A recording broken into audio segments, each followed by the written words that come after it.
Rao, Robertson, Robinson, Rolfe, Bowman, Roth, Roy, Shonik, Seitz, Shahid, Smith, Spencer, Taylor, Present. Urchuk, Watts, Present. Webb, Webster, Wedsparger, Watley, Lance Williams, Rayshawn Williams, Zalakan, Yasa, Joe. Okay, I have a feeling I missed some people. Did anyone not get their present recorded? Speak now or forever hold your peace or until later. Okay, thank you. You have a quorum.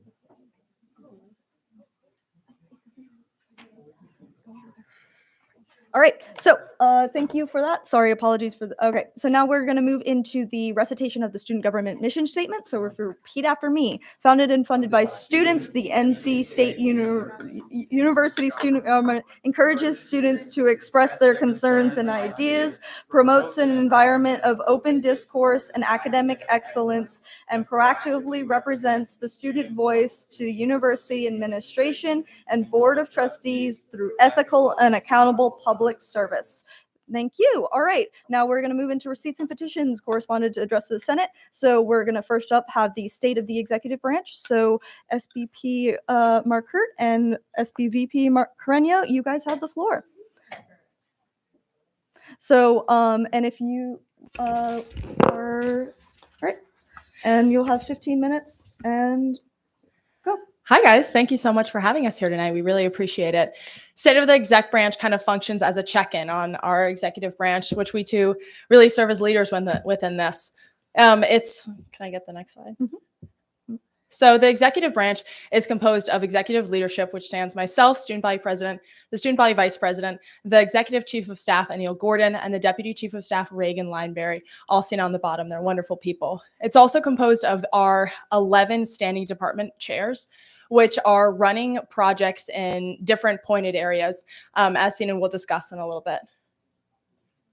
Okay, so as you can see, this is kind of what our structure looks like. And the way it's serving to function is really working to envelop all of the different aspects of campus that students are touched by. So we have a growing section. We have 2 new departments this year, and we're excited to tell you about kind of the progress that we've made so far. So our academic affairs department is brand new this year. Formerly, we had university affairs, and now it's academic affairs, charged with ensuring that students have a great academic experience and that we're equipping them with the tools they need to succeed. So some initiatives in that branch is, in that department, is fostering cross-college collaboration. We know that students sometimes feel isolation being in their college, and it's really easy to be siloed. So this Friday, actually, the department is having their first inter-college collaboration event where all of the college ambassadors are going to be together in one room, have a discussion, move forward from there on more projects on how to do that cross-college collaboration. In the progress of working on an attendance standardization policy, meeting with student government members, administrators, and trying to just streamline that process for students. ASG, as you know, represents all of the student governments across the various UNC system schools. Our ASG delegate here at student government is Hallie Arrington. This weekend, we're hosting the November ASG meeting here on campus. So we invite you all to come out if you can. It's great to have numbers and volunteers and just showcase what student government is here at NC State to all the other UNC system schools. And of course, as a part of ASG, they are elevating student concerns from that we have here to the UNC System Board of Governors. Athletics, they have been so busy this year with football distribution, parking passes, and then loyalty point appeals, as well as now starting into the basketball season. We're going to want to start highlighting club and non-revenue sports through loyalty point games and also just intentional outreach. In the start of the year, they coordinated the men and women's Final Four watch parties in Stafford Commons. Great turnout there. And parking pass distribution has been a success this year. Can I get the next slide? Awesome. And another new department that we had this year was campus services. So the intention of the creation of the Department of Campus Services was really focusing in on how students engage and interact with the physical infrastructure here at State. They're composed of dining, facilities, infrastructure, transportation, university police department, communications. They're doing an excellent job kind of working within different projects running this area, such as a dining support plan where we're working to foster community within these dining spaces, specifically for first-year undergraduates as well as transfer students that typically use this space. Sorry, I'm talking really fast. I'm trying to respect all of you guys' time. I know we have a lot of legislation coming up. The physical master plan, we've had a lot of engagement come out next Monday. I believe it's from 5:30 to 6:30. It's on the student government calendar to help engage and show your voice on a lot of the updates that are happening within West Campus, Lee, Sullivan. We're really transforming this community, and you guys should come out. And so they're running that. They've been hosting night walks and chats with the chief, which has really been facilitated by Senator Pittman over there as the assistant director of that. And we've really enjoyed this engagement within our university police community to help better foster these conversations within students. Our communications department, everyone knows and we all love. I think there are some members here. I don't know where they're at. Yeah, there's some communications. Thank you guys for being here today. They really provide support for major SG events. One of the main tenets that Isaac and I ran on within our platform was our commitment to transparency, and communications is a big way of letting us do that. Through our Inside SG series, through helping coordinate the Margaret Carreño Executive Forum, they've done wonderful. Everyone should go follow them if you're not already, our Instagram. As well as helping collaborate with Board of Elections, as well as helping support external organizations. Equity and accessibility runs a lot of projects, most typically during the beginning of school and then Winter Welcome Week. They foster the Respect the Pack tradition during Winter Welcome Week, during Wolfpack Welcome Week and Winter Welcome Week, if you guys are able to be there. And then they're also running the Push It initiative. What we've noticed is a lot of the accessible entrances to Tally and around campuses, they're the ASA push buttons aren't working, which means that a lot of our infrastructures aren't as accessible as we so claim them to be. So keep your eye out. We're going to have a Google form. So you submit a video of you pushing them around campus, and we'll compile forums for facilities to see in order for those to be repaired.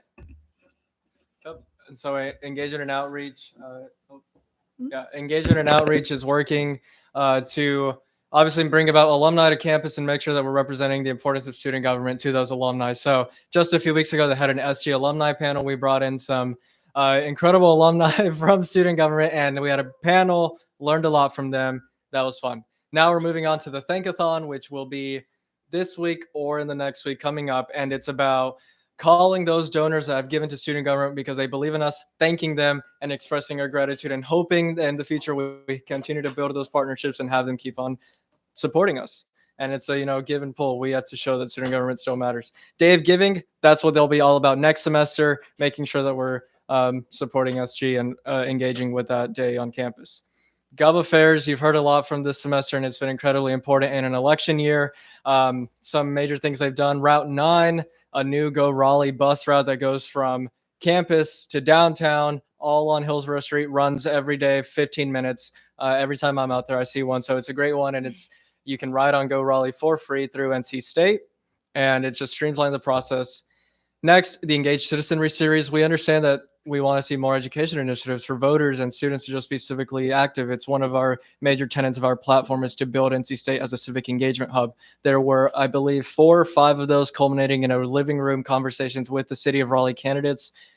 Every time we had a great time learning and listening to professors from NC State that were teaching various topics. Finally, group voting initiatives. We did several of those, and we try to engage student government, outside groups, the rest of the student body. Ultimately, thanks to in part student government's efforts, but so many other advocates and groups on campus, Tally, that has the early voting site, saw over 21,000 voters. So that was incredible. All right, moving on to sustainability. There are 2 big things here: laundry detergent sustainable refill stations. We want to take action to address the plastic waste, and also making sure that we're helping our campus infrastructure, our tubes and piping and whatnot. So that's going to be a pilot program, and then we're going to try to implement it broadly to have free detergent for students, as well as a plastics task force collaborating with the university there to eliminate and try to find ways to reduce single-use plastics. Wellness, they organize a State of Wellness Forum. They're working on making student government a Wolfpack Wellness certified organization to make true in our commitments to wellness. And they are also advocating for college-specific counselors, as well as a faculty best practices guide to empower faculty to help students who are often the first ones that interface with them. Thank you, Isaac. Well, that was all of our standing departments. We have a select department this year that I implemented a few weeks ago that was the select department on student support for global conflicts. It's chaired by Hallie Arrington. We're really excited to go ahead and get started. Our first meeting is this Thursday. They have a couple of different practices that they're focusing on that has to do with research, connection with UNC peer institutions, promoting campus resources, as well as doing research into other resources that our campus can provide recommending outreach initiatives, as well as providing needed policy change through research within our PRRs. They're meant to serve as an advisory body to myself, as well as our executive leadership, to really help us focus in on and see what we can do to help support students that have been influenced by global and international conflict, not just international students, but also including them if need be. And then next slide. Okay, and then we have a couple of other executive leadership initiatives, which is kind of outside of our standing departments. That's things that myself, Anil, Isaac, and Reagan are running. So first off is going to be Board of Trustees. That's something that I engage very frequently with. We meet on a bi-monthly basis. Some of the main tenets that I've been able to advocate for within this position is extra support for students that have been influenced by international conflicts and engaging within those conversations within the public board meetings, freedom of speech acts on campus, and ensuring that students, we reinforce our commitment this past year, which was one of the main things that I spoke to them most commonly about, as well as support for enhancing and engaging within civic engagement and uplifting our school as a hub for that. Chancellor search committees. You guys saw I sent out a million different emails about the listening sessions, as well as helping enforce and support those surveys. If there is more engaging information, it's a slower process at the beginning and it's supposed to pick up in December. I'll keep you guys posted on that, but really supportive of that. Another main thing that our executive leadership helped coordinate was the Hurricane Helene relief efforts.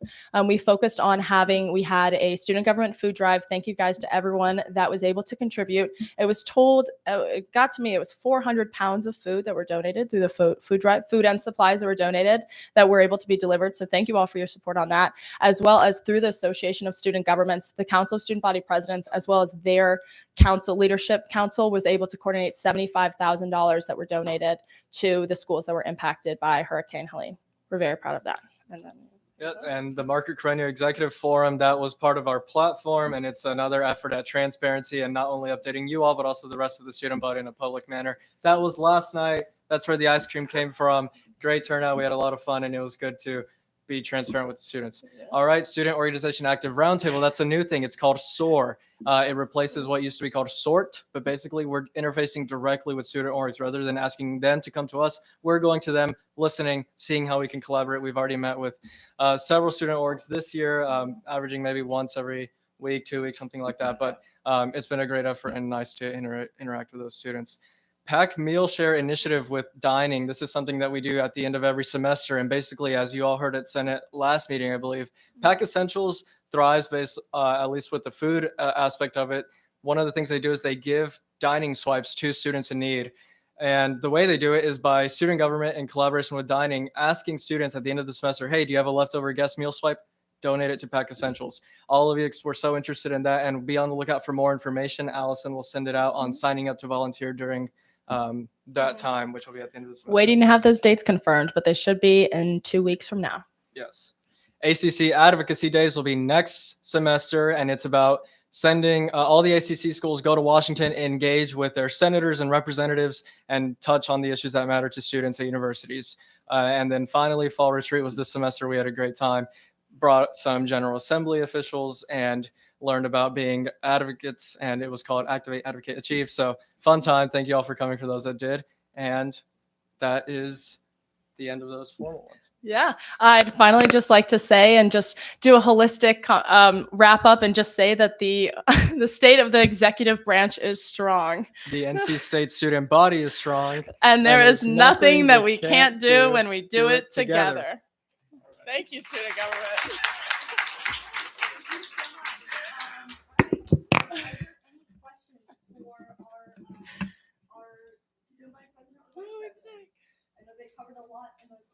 Caroline, Mike. Thank you. Sorry, I didn't realize that my mic was muted. Thank you. All right. Are there any questions? Any questions? Any questions at all? Question from Senator Apperson. This is pretty trivial, but I was just curious. Where do you plan on putting the laundry detergent like refill stations? So this has been a project that we've been trying to get up and running. There's a couple different stages. First, we have to engage with students, do things like pass out and ensure that there's like a need, so we can report to the university and say, hey, we want this. Next up was going to be negotiating with sustainability grants. It's going to be negotiating within the university and seeing if that's something that they'd like to support, working with Treasury. So we haven't gotten to that stage quite yet. Ideally, we'd like to pilot that and see it within dorm rooms, kind of similar to a program that we see with the Flow company within the women's restrooms, as offering free pads and tampons. We'd like to see that because it's more sustainable, better for students, equitable laundry access, and good for the pipes. Okay, awesome. Thank you for that question. Are there any other questions? Query from Senator Aleem.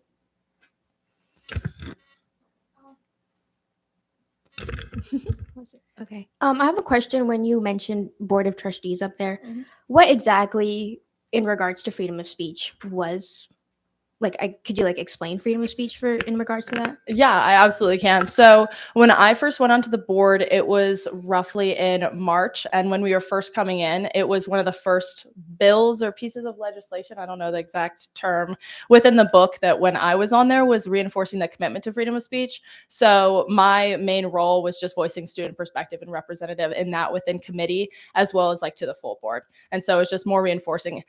Everyone was on board at that stance, but it was students to really want to see this and helping support their commitment, which they posted and is public. Awesome. Thank you. Are there any other questions? All right. Seeing none, let's give another round of applause as we transition into our next receipts and petitions of the OIT policy revision. There has been some changes since OIT last came. And talk to us at Senate. So Mr. Hoyt is going to come up and talk about that. Thank you. Yeah, you'll get another 15 minutes as well. So we're just trying to. We have a lot on our agenda, as you can see. And Hey everyone. stuff as well. So When Damon, one of our security folks, came and brought you the new rewrite of the IT resource policy, it used to be called the computer use policy. It's now obviously much more than computers. It's everything from your cell phones to, well, our cell phones, because it's university equipment related. That's one of the things to remember. This is really about university IT resources. So if you've got your own cell phone and it's your personal computer, it generally doesn't cover that unless. And the unless is if there's a subpoena against you, well, then there's a federal or a statewide subpoena, then we might have to look at your computer. And that's what this outlines, the reasons that we do it. We take privacy and access to your material, whatever that is, very seriously. I've instituted that we are not going to look at it. Turns out it takes me and the general counsel, both of us, to approve that it meets one of the 6 guidelines that are it's not in the FAQ, it's in the actual policy. There has to be a subpoena. Your system has to be ruining our network. So we have to look at it technically in order to stop it from causing problems for the rest of the campus. What else? If there's I don't even remember the 6 of them now. It's terrible. Who else has one of them? Quick, help me. 6. The 6 reasons that we can go look at your computer. Subpoena, technical university storage, data storage? No, they're things that if you're violating a serious rule or a policy, we just don't look at it because in a department, this is a lot for the university. If a dean of a college says, I'm worried about this faculty member, I want to look at their email, the answer is no. They have to have a legitimate reason that there's something going on, some other evidence. It has to be collaborated with by some other thing. If there's a whistleblower or something that says they're violating purchasing rules and we're doing something, we go look at the purchasing logs first and make sure that they're not doing the wrong thing. So we follow a whole bunch of strict policies. You can see them all listed. I apologize for not. I was just at an event and landed at 6:30 today. And I didn't bring the policy, but it's up there. So it is linked. So it is. So there you go. There's a list of, there they are, the 6 things. So to security and compliance, so we can look at it to make sure the systems, and again, these are our systems, the university systems. Public records request doesn't apply to you. You're not in public records unless you're a university employee. So if you're a university, Allison does, she's on the board of trustees. So you have public records requests, so you have to adhere to them.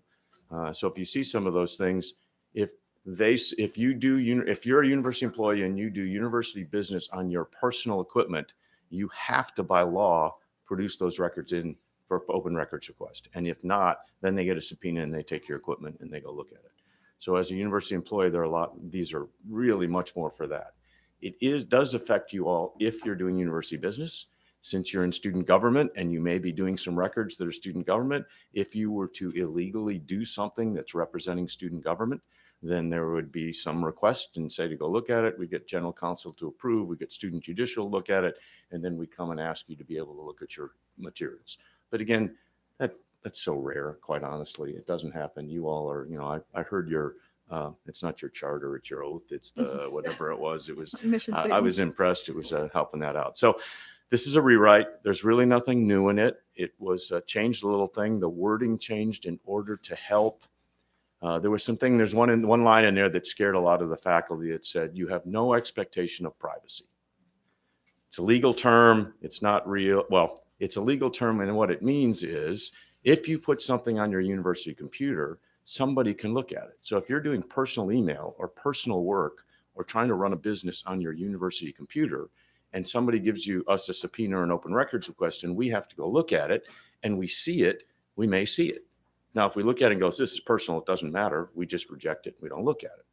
If it pertains to what we've been told to look for, then we do that. So a lot of nuances, a lot of things that we cleaned up the language. We made everybody happy. Our faculty senate approved it. And the FAQ helps clarify what those different policy terms mean. So with that, it's probably good enough. You heard it from Damon. Answer questions might be best. Awesome. All right. I have a question from Senator Baker. Senator Dr. Baker. Senator Dr. Baker. Thank you Apologies. so Thank much. A recently minted doctor. Congratulations. Thank you so much. Couple of questions. You implied that if a faculty member wanted to go look at one of their employees' emails, that would be a gross misuse of power, number one, but also not supported. Does that same apply for graduate students who are university employees and are required to use their personal computers for their work because they are not provided university technology? So one of the nice things is you use Gmail, and Gmail is available on our systems. However, we respect the only people who can physically go in and look at it is our IT staff, and they hold strict privacy and confidentiality requirements, and they are not allowed to go look at it unless it's one of those reasons. So if you're an employee, even though you're earning personal equipment, those things, some of them apply, but the taking your computer and doing that is only for university. But the looking at it would have to meet that criteria, and we would have to prove it for a work-related incident. Right. I think what I'm getting at is the gray area between work-related and student-related, right? Because graduate students are both university employees, many of them, and also students. And we know that they are often put in positions of power and privilege in which power and privilege is wielded over them. So in my mind, it's pretty clear. So if you don't know, I'm a professor. I taught for 24 years, had PhD students, thank you. And it's very easy, right? If you're doing your work, that's your work. If you're doing your job for the university, say intellectual property that's part of a research grant, and then you expose that and give that away without permission to do that, that's violating a university policy. So I think there is less gray area than everybody worries about.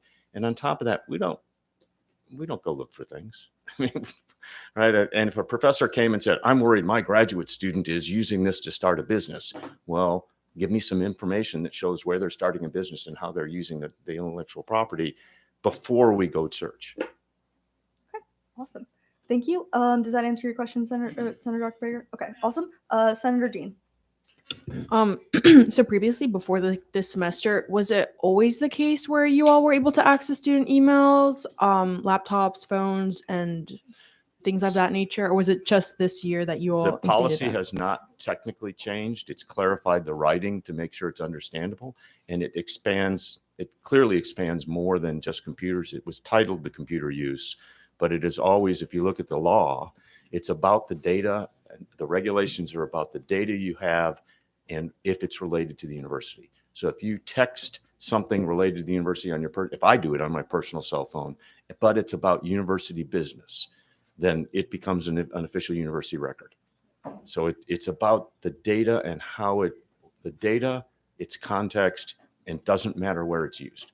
if you're doing it in official capacity. If you're just a student doing it and you're not an employee and it doesn't relate to anything to the university, not my business.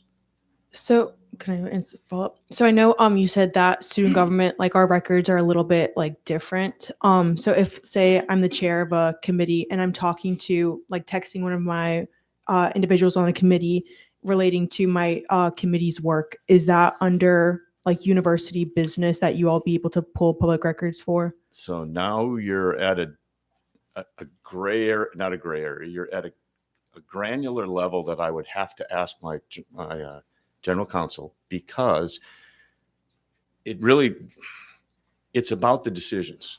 So if I make a decision to hire an employee, to fire an employee, to do something about a policy, those are official decisions. Those have to be retained. They have to go through formal channels. And if I did it in a text message between somebody and we agreed to something and then that became policy, that becomes a public record. So if what you're doing could potentially become policy for the student government, then you could be doing university related business.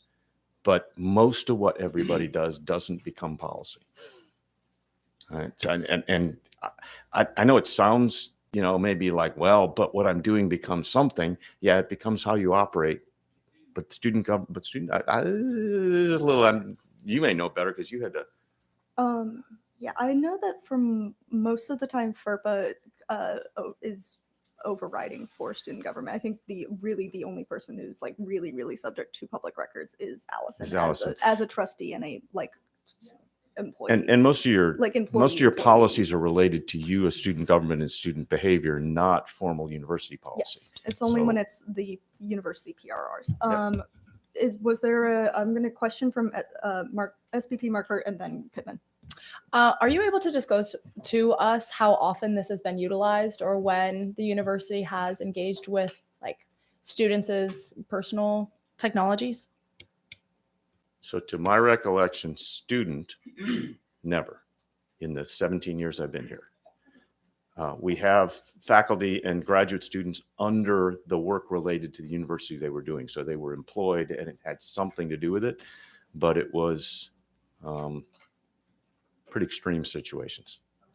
And we had a whole bunch of other evidence to make it worth the investigation. I guess then the question extends also to graduate students then. Yeah. Okay. Yeah, but it's really an employee doing something that would violate a university or a federal or a state law or policy, and that there is multiple pieces of evidence that say now we need to validate it by looking at something in some other record. Okay, awesome. Does that answer your question? Kind of like probable cause for the police. Yeah. Okay. Needs some sort of warrant, something that warrants a cause. Okay, Senator Pittman. Thanks, Caroline. I'm actually glad you said the word probable cause, because I was curious about, since NC State is a federally funded institution, we do have a Fourth Amendment, which protects us from unreasonable searches and seizures. So has General Counsel or your office talked about any concerns of the Fourth Amendment, or are you guys bound by the Fourth Amendment anyway, or any other part of the Constitution when it comes to accessing some we of are this stuff? absolutely bound by the Constitution for everything we do.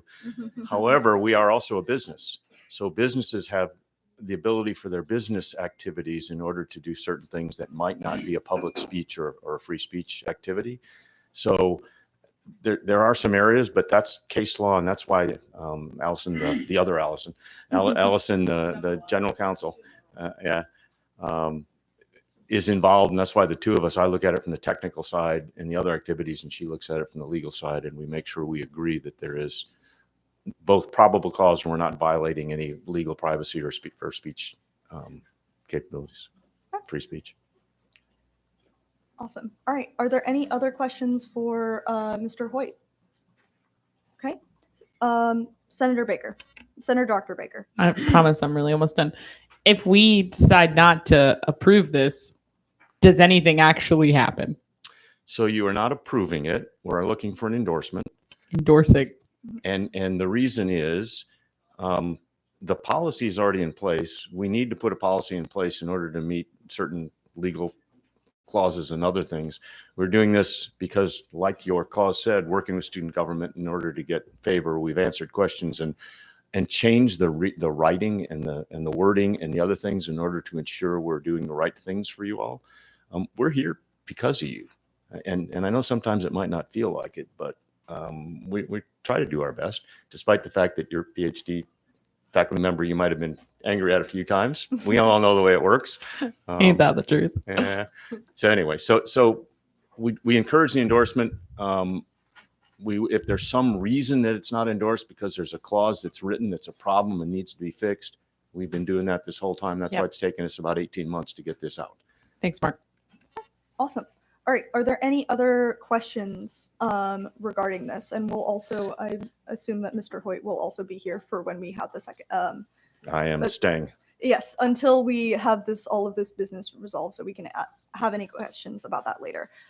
There are the regulation that is linked on the agenda, so I encourage you to look at that and the resources from last meeting that whenever OIT came to present. But with that, thank you so much, and we're going to move into the approval of the journal of the previous meeting. Secretary Carter, did you receive any corrections? No, I did not, and I move to approve the journal of the previous meeting. Second by pro tempore.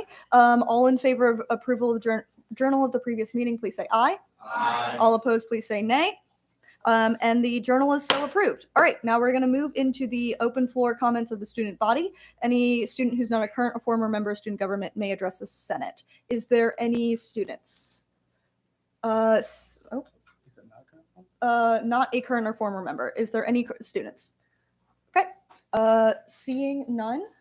We're going to move into the reports, and we're going to give everybody a strict 5-minute timer for everybody to look through all of these reports, and then go for a 5-minute period of questions for everybody in total. So if we can get a timer, you guys have 5 minutes to review.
Can Robertson, sorry.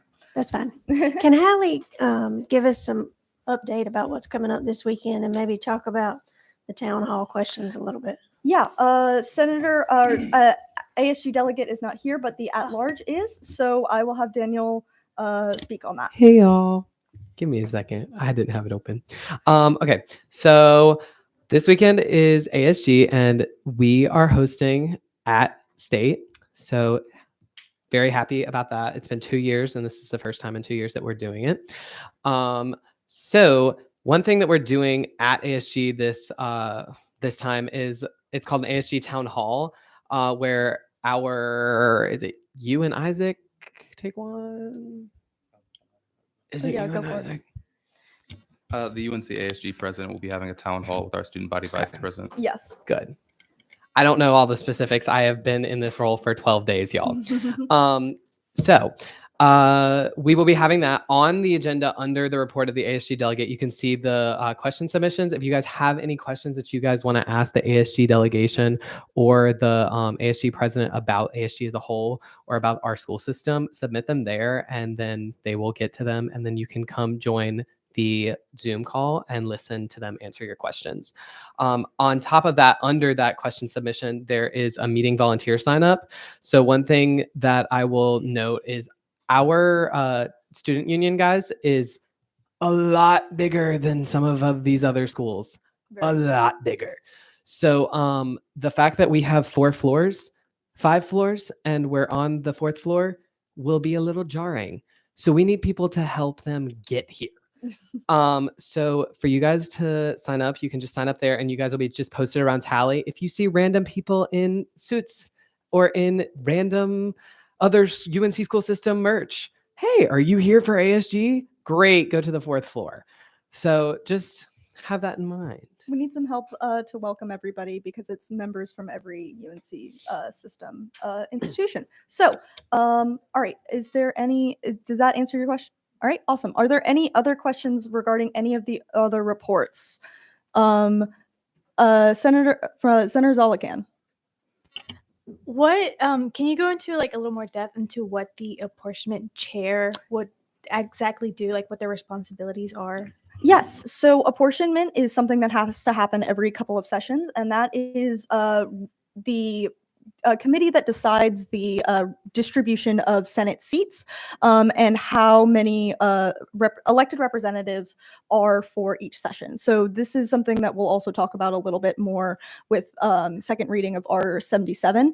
But the allocation of seats, this is something that like everybody comes together for the from each delegation. There's a set number thing. I encourage you to go look at the statutes for that. If you look up Control F apportionment, you'll be able to find more about that. But this is something that is allowing everybody to come together and decide how many different seats for each college that we distribute. And so this is a really big, important process, and I wanted to be able to open it up to everybody to be able to have a ability to participate in that or potentially be the chair if they are interested.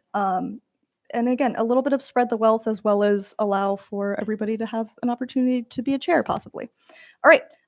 Does that answer your question? Awesome. And I will go into the form and link the statutes if I can after this meeting. But is there any other questions? Seeing none, we will move into the move out of reports and move into comments and announcements. Any current or former member of student government may address the Senate for up to a minute each. Total time 15 minutes. Thank you, Senator Zolican. You got my announcement. That was my really big announcement. Was the please apply to be apportionment chair. But are there any other announcements? Once we get a timer up. But Senator Dr. Baker. Hey, y'all. As you know, I just recently completed a PhD. Thank you so much. For that PhD, I made a film, which is really cool and fun. I'm going to be showing it at NC State if anybody's interested in coming. I also think it counts as an honors event. So if you're one of those people that needs like honors credit, it is going to be Monday, December 2nd at 6:30 p.m. in Hunt Library. I will send the link to the LegSec to put on the agenda, or who wants it? take one? You want Send it out over the listserv too. I'll also send it over to listserv. Get a ticket. It's mostly just a head count. You don't actually need the ticket. It's just for us to know who's coming. It's 42 minutes, and then we're gonna do a Q&A. So it's like an hour-long event. It's a documentary, and it's all made by me. So you kind of know me. So yeah, this is gonna be super fun. Awesome. Thank you for that comment and announcement. Let's give snaps. Hi. Awesome. Congratulations again on your dissertation. A announcement from pro tempore. Go for it. All right. All right. Good evening, everyone. Hope you all doing well. I won't be before you too long, but I just want to address the fact that we've had a recent resignation from the Student Senate. Our GROW chair, Jazar Fields, resigned last week. But before I get into the rest of this, I just want to state, being a member of student government leadership and Senate leadership is not an easy task. And just to be clear, the job of pro temp is not done by one person, it's done by 7, but you only really see me up here. And so first of all, I want to extend a warm thanks and gratitude to all of the chairs that we have in the student government, and a special one to Jazar, since he's leaving us a little bit early. And so I was planning to say this for all the chairs at Banquet, but since you're leaving early, I have yours ready here if you want to give it to him. Okay. We have a little gavel and some token of appreciation. So thank you so much, Jazar, for your service as GROW chair. So thank you so much. Thank you, Jazar. Being GROW chair is not easy. So just one more round of applause for Jazar and all 3 of your years in student government. Thank you so much. Okay. Thank you. All right. Are there any other comments or announcements? There is another section for comments and announcements later in the meeting, but seeing none, we're going to move into the announcement of resignations. So I think that was a fitting last comment and announcement. In addition to that, Senator Mary Ledford is going to be serving as Government Relations and Oversight Chair in Jazar's place. And we also have Senator Emily Mobley from the Wilson College of Textiles. With that, our resignations are so accepted. And now we'll move into the approval of the appointments of senators and other student government officials. I have a motion from the Senate President pro tempore. Since they are all legislative appointments, I move to consider all appointments in block. A second from the Secretary Carter, and all in favor of considering the appointments en bloc, please say aye. Aye. All right, all opposed, please say nay.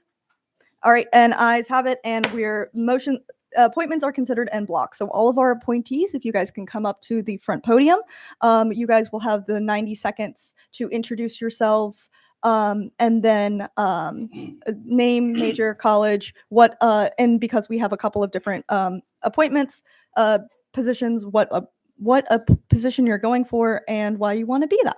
So awesome. If you guys want to go, then feel free to. Hello, everyone. For those of you guys who don't know me, my name is Steve Banqui. I'm a sophomore here at the university studying computer and electrical engineering. I'm going for a legislative assistant because I want to be able to just help to continue to learn more about student government as a whole. This was something that, student government is something that I've just been kind of interested in since I arrived here at the university, and this year I finally decided that I wanted to go ahead first and put myself within it and make it official. But within this position, I just want to be able to kind of work behind the scenes and assist the presidents along the executive board, and just learn more about you guys and the program as a whole. And I also hope that this is only the beginning, and that I'll continue to move up from here. Thank you. All right, awesome. Thank you so much. Hello, I'm Tan Francis. I'm in Chad's Committee of College of Humanities and Social Science. I'm majoring in political science with a concentration in public policy, also communication with a concentration in digital media and rhetoric. I'm applying to be legislative assistant. I think that in order to gain some transferable skills, I think that I could dabble in student government a little bit just to get some experience before I possibly, apply for Senate or other positions within student government. So in order for me to, I guess, fit the plate in my eyes, I have to have some experience. And if I don't have experience to fall back on, I don't think that I'm fit for the job. So in order for me to be fit for future jobs or endeavors that I apply for, I need to have the experience now.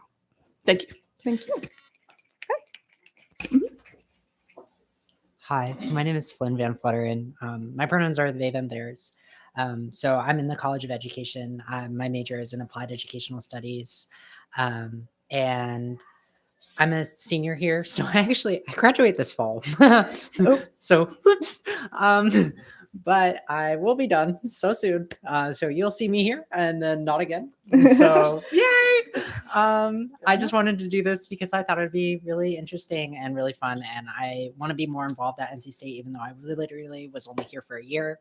I transferred here, which also I think gives me a different perspective as a person who was at a college that didn't have a Senate or anything like that. So we just kind of like do whatever. So I feel like it's really great to have my own voice, especially in this time of need of where you don't feel like you have a voice.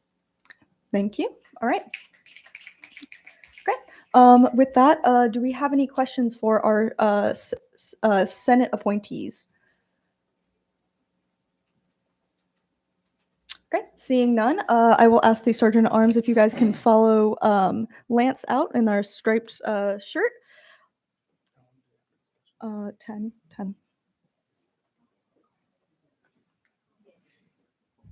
Okay.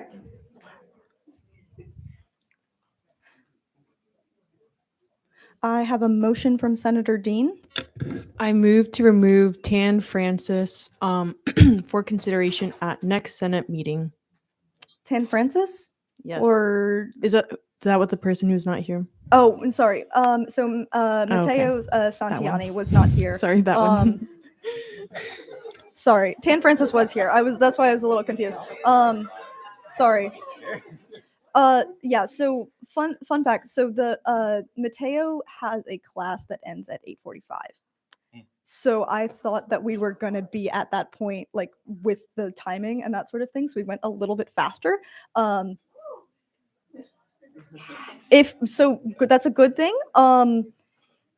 If y'all are up to it, we can also still consider that later if we want to. We'll figure it out. But anyways, regardless, there has been a motion. Is there a second?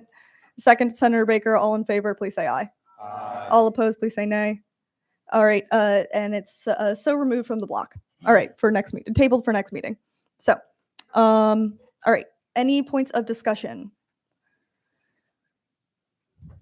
Senator Baker. They seem great. Awesome, thank you. All right, any other points of discussion? Senator Ledford. Oh God, sorry. I've worked with TAN in an academic setting, and I think that they show a lot of diligence and they are really attentive in their work. And I think that they would make a great legislative assistant, and that their aspirations to become a senator or work in student government in any facet would be an amazing addition to our team here, because they really try very hard and they're very intelligent and well-spoken and well-written, if anyone needs help with that. Awesome. Senator Ibrahim? A good student. Awesome. Okay. Next time, use your mic. But pro tempore Dewberry. I've had the opportunity to meet with our legislative assistants, interview them. They're all great people, and they're very dedicated to the work and excited to get started. Okay. Thank you. All right. Any other points of discussion? A query from Senator Pittman. How is the queue for college education looking? We have nobody else after Senator Flutterin, or Senator Designate appointed Flutterin. So we can work on that, but there's a lot of colleges that don't have a lot of queue. Point of information from Senator Ledford. We are working on trying to get the College of Education queue up, but there is a conflict in student teaching and not having the time to commit to Senate. It is like the process of being an education major is different from other programs, and that kind of detracts people from wanting to be involved, particularly in their upperclassmen years. Thank you for that. Is there any? So we'll have a senator for a day, but all voices are good voices in this case. So, are there any other points of discussion or questions? If not, we're going to go into a roll call vote. And Secretary Carter, you have the floor.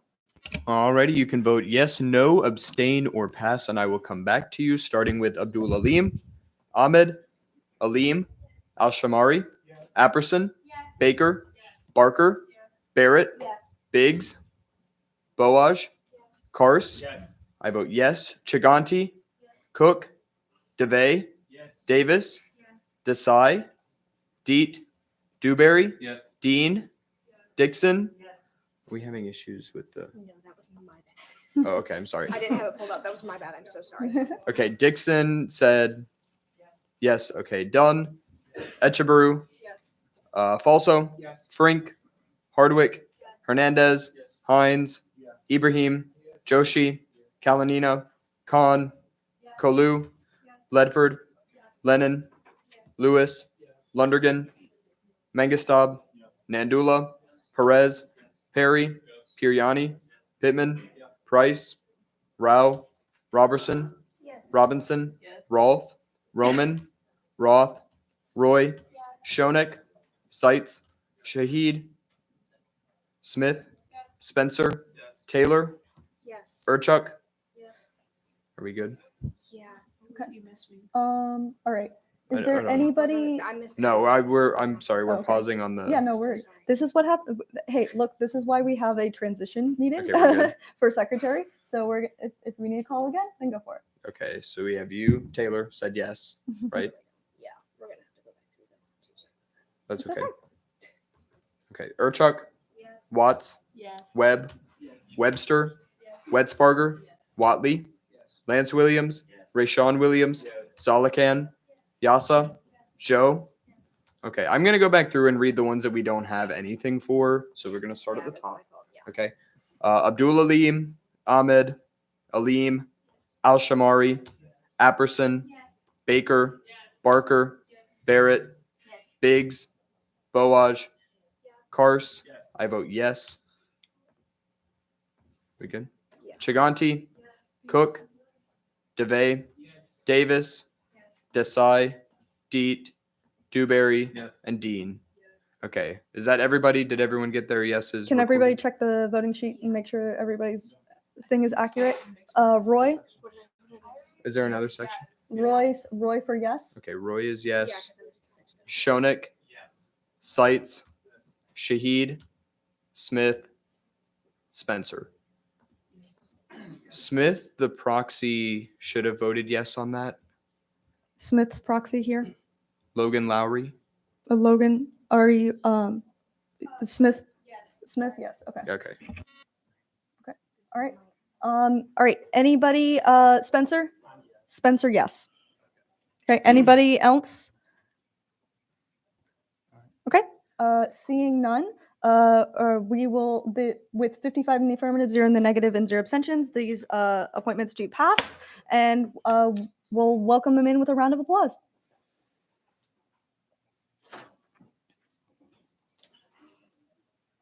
Welcome your new appointee.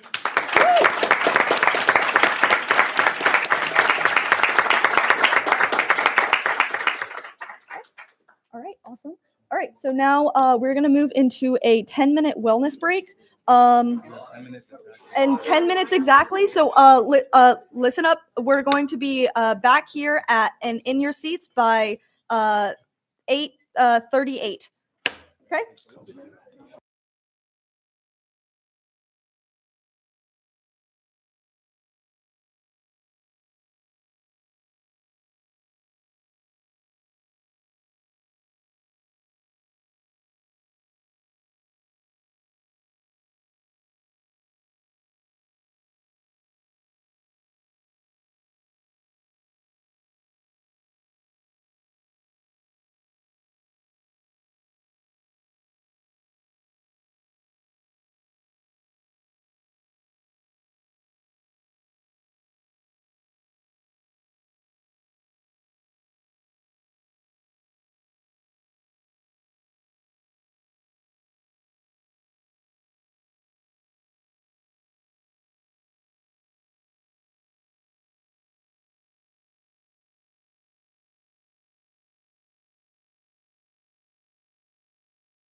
All right.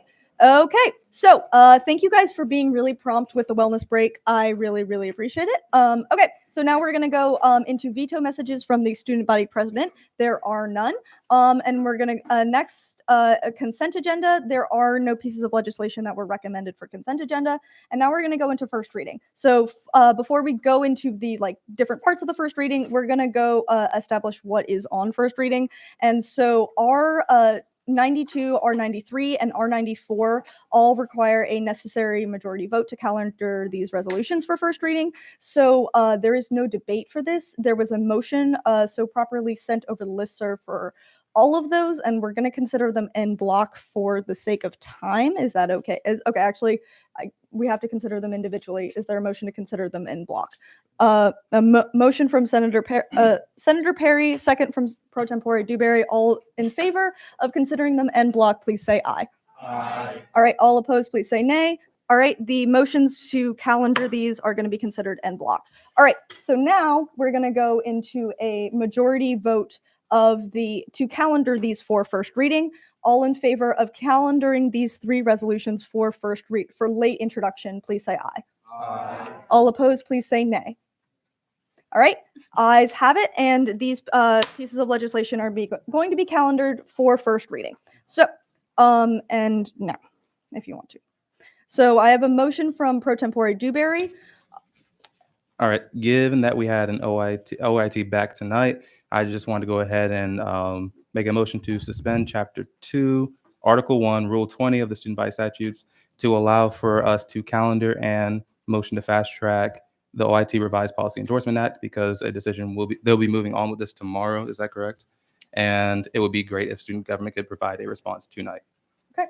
I have a motion from Pro Tempore Dewberry, second from Secretary Carter. All in what? Yeah. So this is a suspension of the rules. This means that we require 2/3 of senators. Do we have 2/3 of 70 right now, or 69? You have currently in attendance 51 plus whoever walked in after I did one. Okay. All right. Awesome. So all in favor of is that 2/3? Yeah. Okay. All right. All in favor of calendaring this and allowing or suspend of the motion to suspend the rules as stated, and for what period of time? Oh, until the end of this meeting. Until the end of this meeting, please say aye. Aye. All opposed, please say nay. All right. Ayes have it, and I'm going to assume that that is everybody present that said aye. All right. And so this piece of legislation will be calendared for first reading, and as well as the ability for it to be fast tracked. So with that, the motion to the rules to suspend the fast track are we are moving on into that. Also, Board Zach, whenever the CNR, like I said, the CNR appointee had class that ended like now-ish. When they walk in, I know that there was some discussion about having consider them for appointment, like a really quick. We're gonna try to do that maybe informally if you guys are open to it, but we'll do that when that happens. Just let me know. All right, with that, we're gonna go into the motions to fast track legislation. Is there a motion to consider all of the fast tracks en bloc? Okay, motion from Pro Tempore Dewberry. Is there a second? A second from Legislative Secretary Watts. All in favor of considering the Point of order.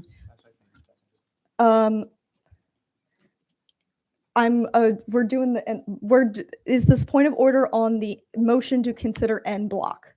It's for one of the legislations to be considered en bloc. Okay. So what is the point of order? SR 90 was not properly motioned for fast track over the listserv. We have moved to suspend the rules. So for the motion to fast track. But I will allow for a point of information from Pro Tempore Dewberry. So the rules to fast track and calendar legislation are all encapsulated in Rule 20. So if we suspended the entirety of Rule 20, this should be fine for tonight. And just to be clear, the legislative secretary did follow up with a link to the resolution. I think the error that happened was that there was not an unofficial or official copy that was linked in the original intent to fast track. But again, as we have said, we've suspended the rules for tonight. So in this case, there's nothing to rule out of order. Is that good?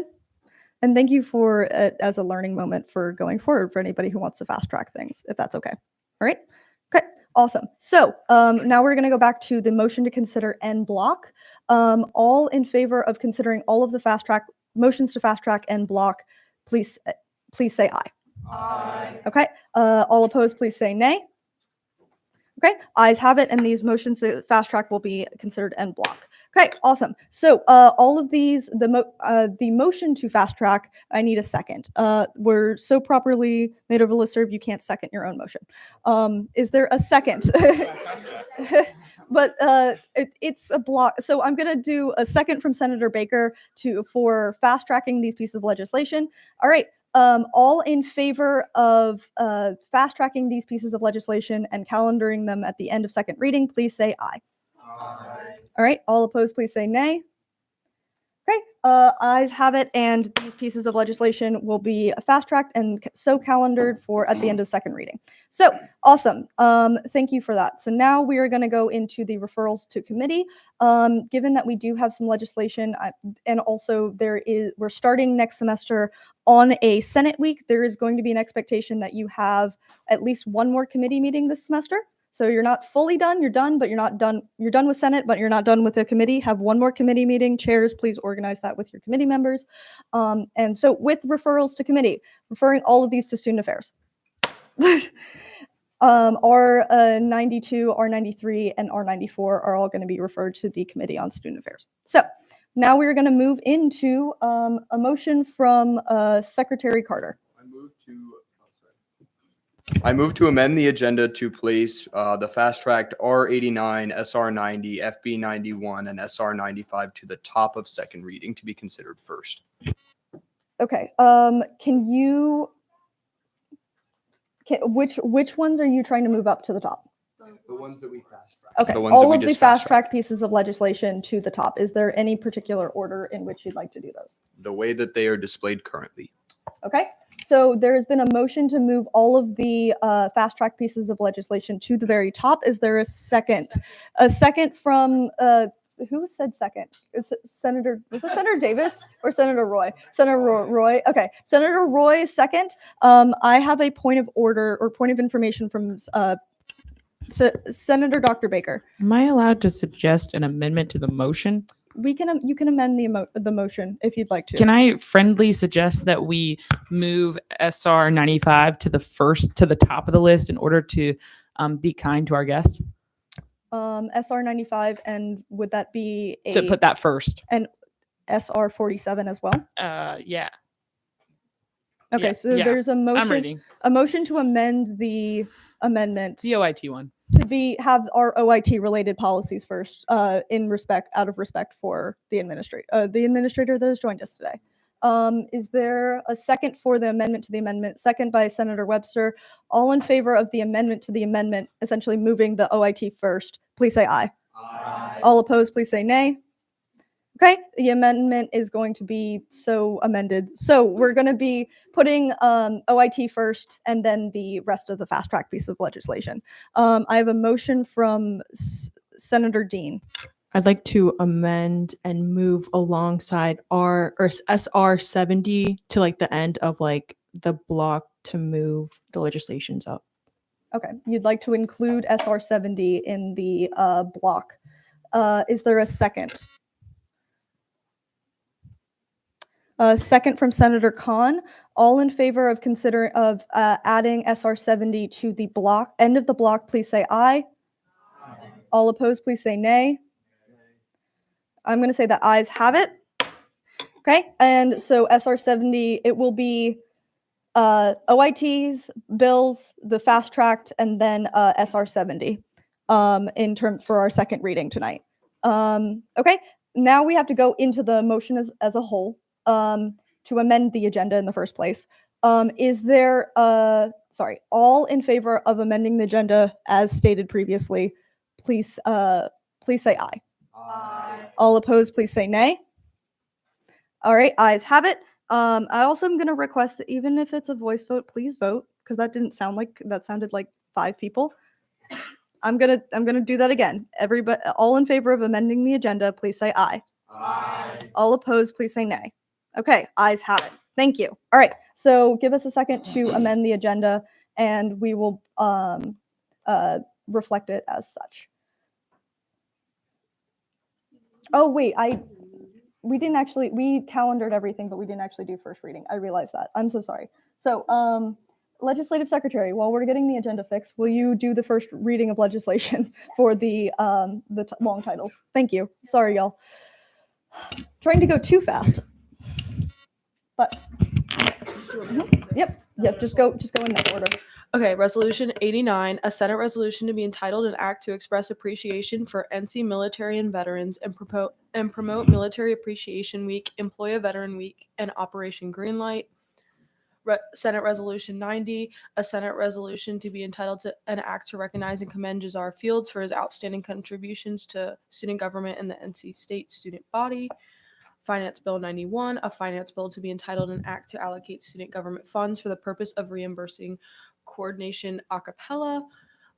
Senate Resolution 95, a Senate resolution to be entitled an act to provide a North Carolina State Student Senate endorsement to new IT regulation 80002, acceptable use of IT resources with newly introduced revisions and provided FAQ sheet.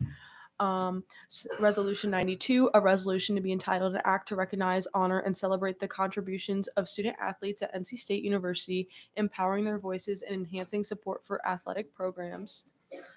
Resolution 93, a resolution to be entitled an act to address collective issues and promote a positive, inclusive, and sustainable future for Greek life at NC State University. Senate Resolution, oh, never mind, that's the same one. Okay. Am I missing? Oh, Senate Resolution 94, a resolution to be entitled an act to promote formal student government support to efforts to promote and improve campus environmental health and safety concerning, but not limited to Poe Hall and other PCB contaminated buildings. Am I missing any? Okay, I don't think so. I think you've got everything. Yep, that was said out of order. Okay, all right. Okay, awesome. So thank you for that. Apologies for missing the actual first reading of the part of the agenda. Okay, I have a motion from Secretary Carter. So like was mentioned earlier, I would like to move to amend the agenda to consider the appointment of Matteo Santoianni to the College of Natural Resources for immediate consideration in front of the Senate. Okay, there's a second from Senator Apperson. All right, all in favor of considering this appointment, please say aye. Aye. All opposed, please say nay. Okay, ayes have it, and we're going to go, Matteo, if you can come up to the front, and you'll have 90 seconds to introduce yourself, and then we'll have questions and so on and so forth. So, okay, go for it. Hello, I am Matteo Santoianni. My pronouns are he, him. I am seeking an appointment to the Senate seat for the College of Natural Resources, primarily because when I voted in the student elections last spring, I did find out that we had multiple Senate seats and we had only one candidate running at that time. And so we are short of Senate seats. And I am running to represent College of Natural Resources and provide a voice in the Senate. Okay, awesome. Thank you. All right, are there any also snaps again for Senate appointees, because it's scary to talk in front of y'all. All right, are there any questions for our Senate appointee? Question from Senator Apperson. What's your major? My major is I'm double majoring in environmental science and political science. Cool. All right. Are there any other questions? Okay. Seeing none, Sergeant at Arms Williams. Okay. If you would follow Lance out. Okay. All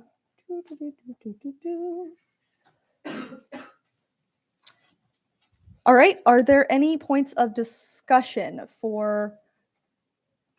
Sorry, trying to wait for till the door is closed. All right. Are there any points of discussion? I have a point of discussion from Pro Tempore Dewberry. if we approve this, Senator, this will be the first time we've had a full CNR delegation in the time I've been here and before that. Yep. Okay. Awesome. All right. Thank you for that point. Is there any other points of information or points of discussion? Okay. Motion. Okay. Okay. Okay. So seeing none, for the sake of time, is there anybody that would vote differently than the block? Is there anybody that would vote differently from the block? Or differently than what they had put on the block? Seeing none, we're going to just consider that vote. I know that's not really proper parley pro, but for the sake of time, we're trying to keep this going. So, Lance, and again, so we don't have to go through another roll call vote, we're going to consider as part of the block. Can you just clarify that a little bit better? Yes. Okay. Actually, sorry. Okay.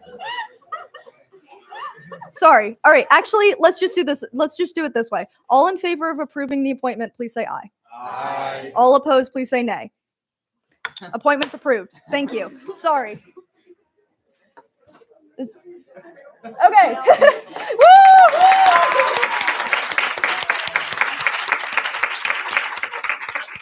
All right. And thank you so much for that. I think that's the awkwardest Senate appointee that we've had. But with that, all right, we're gonna. Okay, thank you so much. And if at some point we're gonna need to get you sworn in, but we'll figure that out. Okay. All right. So, secretaries, are y'all ready? Just to continuing on. Okay. Sorry, you had anything that I needed to roll call? No, you're good. Okay, awesome. Okay, so with that, all right, we're gonna move now back into the rest of our agenda for second reading of legislation. And so we're gonna start with our newly amended second reading calendar for SR 95. So Legislative Secretary, will you please read the long title? A Senate resolution to be entitled an act to provide a North Carolina State Student Senate endorsement to the new IT regulation, Regulation 80002, acceptable use of IT resources with newly introduced revisions and provided FAQ sheet. Okay, awesome. This piece of legislation was sponsored by Senate President Pro Tempore Taekwon Dewberry.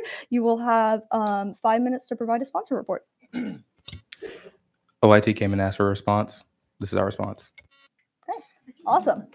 And with the revisions and that sort of thing. Okay, awesome. Are there any questions for the about the bill or to the sponsor or anything like that? Because this was fast track, there was no committee. Are there any questions regarding the resolution? Okay, seeing none, we're going to move into a period of debate not to exceed 21 minutes, alternating pro and con. We're going to start with pro. Is there any pro debate on this piece of legislation?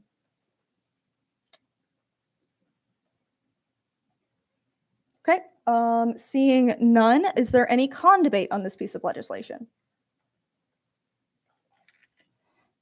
Okay, is there any pro debate? No debate at all? Any pro debate from Senator Baker? Senator Dr. Baker. I actually hate this piece of legislation. Is this con debate? No, it's not. It's going to be pro. Let me finish. I'm a doctor. I know what I'm talking about.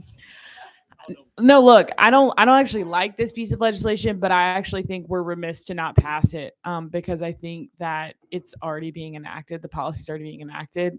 It feels like a breach of my security and data as a graduate student, but I think they're already doing it. And so they're going to do it anyway. So we should probably just pass it. Would you like to provide any amendments to it to emphasize any No. points? Okay. I mean, I think they've done the best they can. I really believe you've done the best you can with what we have to do to be a university and be in federal law and blah, blah, blah. Okay. Thank you. All right. Awesome. That was pro debate. Is there any con debate? Seeing none, I'm going to go recognize Senator Lewis for pro debate. I really like the new amendment. It looks a lot better, a little bit less scarier from a student's perspective who may not understand legal jargon, but other than that, I think this is a lot better than last time that we've seen it. So I encourage you to pass this. Okay, awesome. Thank you so much. All right, that was pro debate. Is there any con debate? Is that con debate? Okay. Did you grab your cards when you came in? Okay. But a query from Senator Ibrahim. If we don't pass it, what's gonna happen? Like if- I'm going to let them know that they have the Student Senate has failed to endorse the policy changes twice. But I think the thing is that the implementation is still going to happen. So pretty much what we say doesn't matter. I'll have a point of information from Mr. Hoyt. If you want to come up to the podium, you're welcome to. So the reason we brought her here for endorsement, I was talking to Allison, she asked a good question, is this gives you an opportunity to help us protect your data as best we can within the limits of the law. So we have set up a set of rules that makes it so people cannot arbitrarily go take your data, go sell your data, go do all those types of things. Yes, you have FERPA protections, but as a university, we are allowed to use it for business purposes. We have restricted it on ourselves in order to protect you better as students and brought that here so that you can help us craft that as best we can to make it useful and protect you as best we can within the law. But the law still says there are reasons that they have legally can go look at your data. We're limiting those so that we don't do it arbitrarily. Could you give us a little bit more information of what is the current policy and then what is the changes that are being So made? in reality, the current policy is the same thing. It just extends it to other devices. Okay. Again, for university people, Mhm. right? So if I do a business on my cell phone, that's a covered device. Mhm. If I, actually technically, if you do it on paper records, it's a covered piece of information. It's about the data. And so we have laws to protect the data. FERPA protects you as students for data, but that doesn't mean we can't look at it if we wanted to. Without the policy, we could look at your data because we have a legal right to do that. With the policy, we have self-restricted to say we only look at it for egregious problems in order to both protect you and make sure we follow the law. So to clarify for everybody, the policy is changing it so the university cannot look into this unless there is the 6 reasons, correct? Correct. Okay. Does that clarify that for everybody? Okay, awesome. Queries. A query, does that, there was a question. Does that answer your question? It does, but doesn't. Okay. In the sense So that if we do not endorse it, the policy as it stands is more likely to continue to stay. so in essence, student consideration will not be taken in like We have gone through two revisions of the policy based on your input, based on student senate input. The based on changes faculty and are staff senate. So we've changed the law, the rules and the policy to clarify it, to make it easier to understand and follow the laws, but we still have to follow the laws. So the changes that are being proposed right now, if we do not pass this, I'm trying to keep this as germane as possible. The changes that are being proposed, which are as stated, the self restrictions are less likely to be passed from the chancellor's office because this is a policy. That's who makes these changes to the policy. That's more likely they're asking for our endorsement so they can make the changes, if that makes sense. Well, actually, it's to get a better regulation. Just to point up of information, the policy has already been passed on protecting IT resources from the Board of Trustees. This is a regulation that gives the details of what that protection means. The current policy, we have separated the two. The current policy says the same things, but says for computers, and this is extending to other technologies. And it is, like I said, 90% for maybe 99% for employees for using it for business purposes. So only if you're a student and employed, only if you're in a role that is making a policy decision or a HR-based decision, would that come into play for all of you. The regulation is trying to be passed is what is happening. So they're trying to make it allow the specifics to be in place. Does that make sense? Yeah. Okay. Sorry. I'm trying not to make this, trying not to be debating and that kind of thing, but I'm trying to communicate what's going on and that type of thing. All right. I have a question from Senator Roy.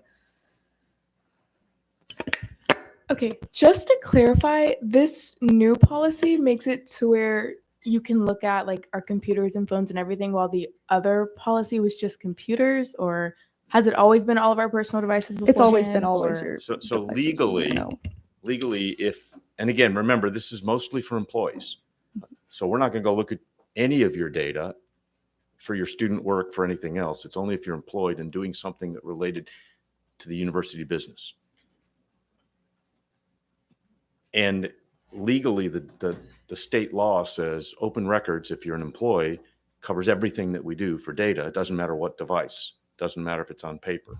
So we're clarifying the policy to show why we would look at it for something that is not an open records. Open records, we have to. That's one of the 6. Subpoena, we have to. That's one of the 6. But if there's a complaint and there's an issue and it raises with, like I said, probable cause, then we may want to look at it to either validate or invalidate the argument against someone. Yeah. So the pre-existing policy does not have like specifications of why or why not. Actually, it does. It has the same 6. Okay. It has the same 6. Okay. I apologize. Thank you. Does that answer your question, Senator Roy? Okay. Awesome. Query from Senator Dean. Just like a quick answer I need. The difference between what we're passing today and what we saw the last time at Student Senate is that, are we getting like the 6 listed things of why we're not, or why you all would need to see your data, or is that like been at the last one we saw, or like just like what's new today? So the biggest thing in the actual policy, there are 2 sections, and one of them is, we'll get to that. The first one is there was a whole section on the expectation of privacy. And the way it was written made it sound like no matter what you do, we're looking, which wasn't true. That wasn't what the regulation says. What the regulation says is there are 6 reasons we will look at things. But for an employee at Open Records, if somebody says, I want every text message that you had between you and any student on campus, I have to give them to the general counsel, and they look through every one of those. So there may be something that my daughter was a student here. I sent a note to my daughter. That's a personal discussion, not part of the business operation. So the general counsel on records looks through them all and says, personal, personal, personal, oh, business. These are the records that then go to the open records request. So when they're looking at it, that's what the no expectation of privacy, the records officer will see things that are not part of the request because they have to decide what's valid or not. So that's where that statement comes in. And that's with the new policy or the old policies policy? were the same. The Mhm. clarification Or of the- what that means is so in reality, this is just a clarification of all of the things that were in the original policy because we had a lot of people who didn't understand it. So we tried to make it easier to understand. Okay. Now there is one new thing that's in there, and it was in there from the first reading, I think, but most people didn't notice it. There was a new law that the legislature passed in October, maybe a month before, that they didn't tell anybody, even our legislative people didn't know about. And it's the anti-porn law on university equipment. Yeah, sorry. And it says you are not allowed to use university equipment or university networks to look at porn. And it says students are allowed to use their own computers, do it, but you can't use the university network.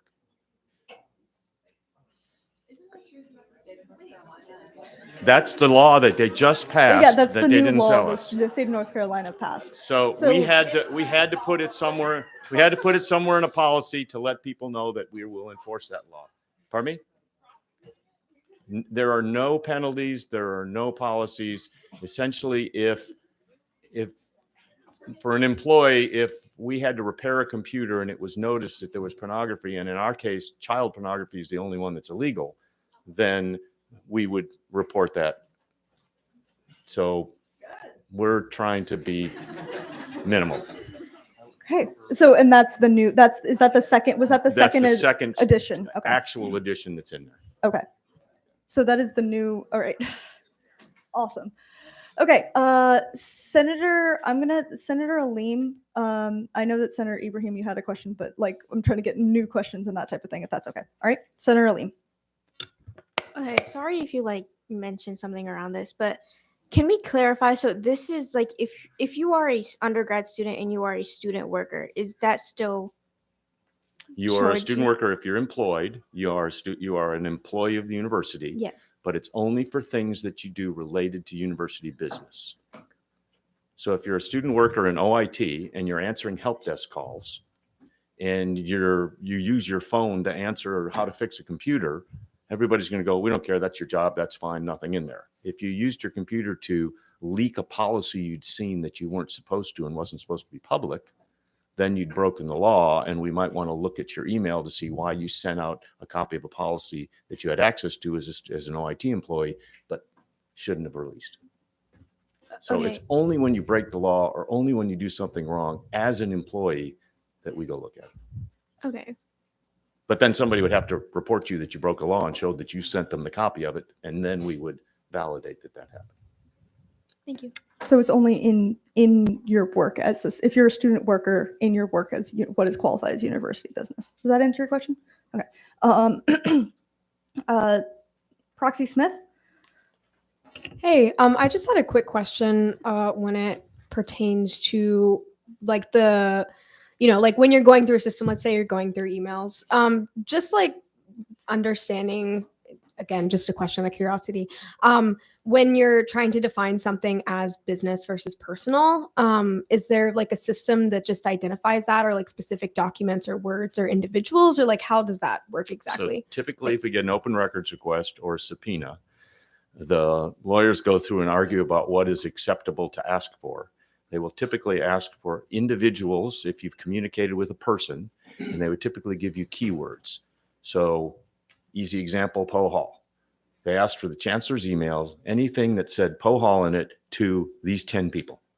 And so we had to produce all those records. They went to the records officer who looked at them and said, did they just say, sorry to hear you have a problem with Poe Hall? Oh, who cares? That's not business related. Or was it a decision about Poe Hall that something happened and it was germane to the problem? So that's the steps that go through. So we just don't take the records and give them out to everybody. There's a whole process on how you do it. All right. Thank you. Senator Ibrahim. I mean, I think he just answered my question. I was just going to ask, what is considered university business? That was really it. And it's exactly what you think it'd be, right? If you're promoting a professor, that's university business. If they're going from assistant professor to full professor, if you have the faculty meet, they talk about it. So any process that changes something significant in the university is generally considered business. So in essence, what we do here is this considered university business? See, that's the one where I said, I don't think, because you're not making decisions that affect the university, you're making Other than financial, which is but those are, so it may be the financial committee that you make it on. If you do that, then that may be considered university business because you're spending university money. So that one might be, but the other things, the proclamations you make, the other things you make are recommendations not given to the chancellor and say, do this or else, right? You don't get to make the decision. I thought we was making decisions in here. You do make decisions and they affect the answers, and that's why we're here. Student government is much in the power of influence. I have a motion from Senator Wally. Motion for previous question. Okay, previous question that means we're going to go straight into a roll call vote. A second from Senator Echeburu. All in favor of previous question, please say aye. Aye. All opposed, please say nay. All right, previous question has been called, and we're going to go into a roll call vote on the legislation. Okay.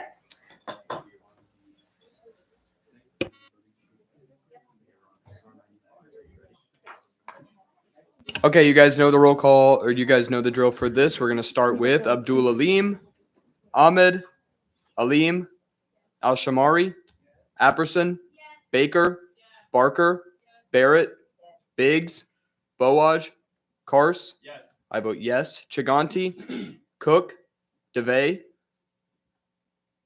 It's not in here. Okay. Davis, Desai, Deet, Dewberry, Yes. Dean, Dixon, Dunn, Echeburu, Falso, Frink, Hardwick, Hernandez, Hines, Ibrahim, Joshi, Kalanina, Khan. We good?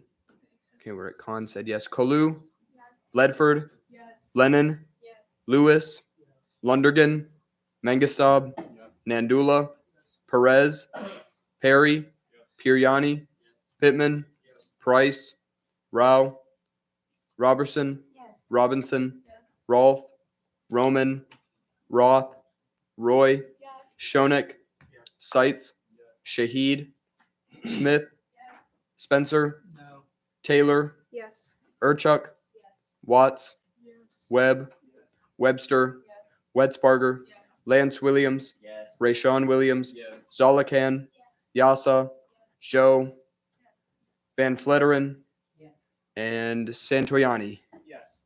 All right. Before I want to remind everybody, because there was an abstain, abstentions do not start at the beginning of questions and debate. So please do not use abstain as a thing to not vote. So, does anybody like to change their vote? Okay. Okay. Sorry, or missed or got changed their vote. Yes. Were you present Today. for the debate and discussion? Yeah. Okay. I just left to go to the bathroom for Okay. 5 minutes. Okay. Webb, did you want to change your vote? Oh, okay. All right. Ibrahim? Yes? No? Okay. All right. Awesome. Sorry, not to call you out too much there. I apologize, but that was something that I wanted to remind everybody anyways. All right. So we have 52 in the affirmative, 2 in the negative, and 0 abstentions, and this piece of legislation will pass. And we will let them know. A point of information from Senator Baker. I'd just like to say thank you to our guests for explaining everything to us. We really appreciate it. Thank you.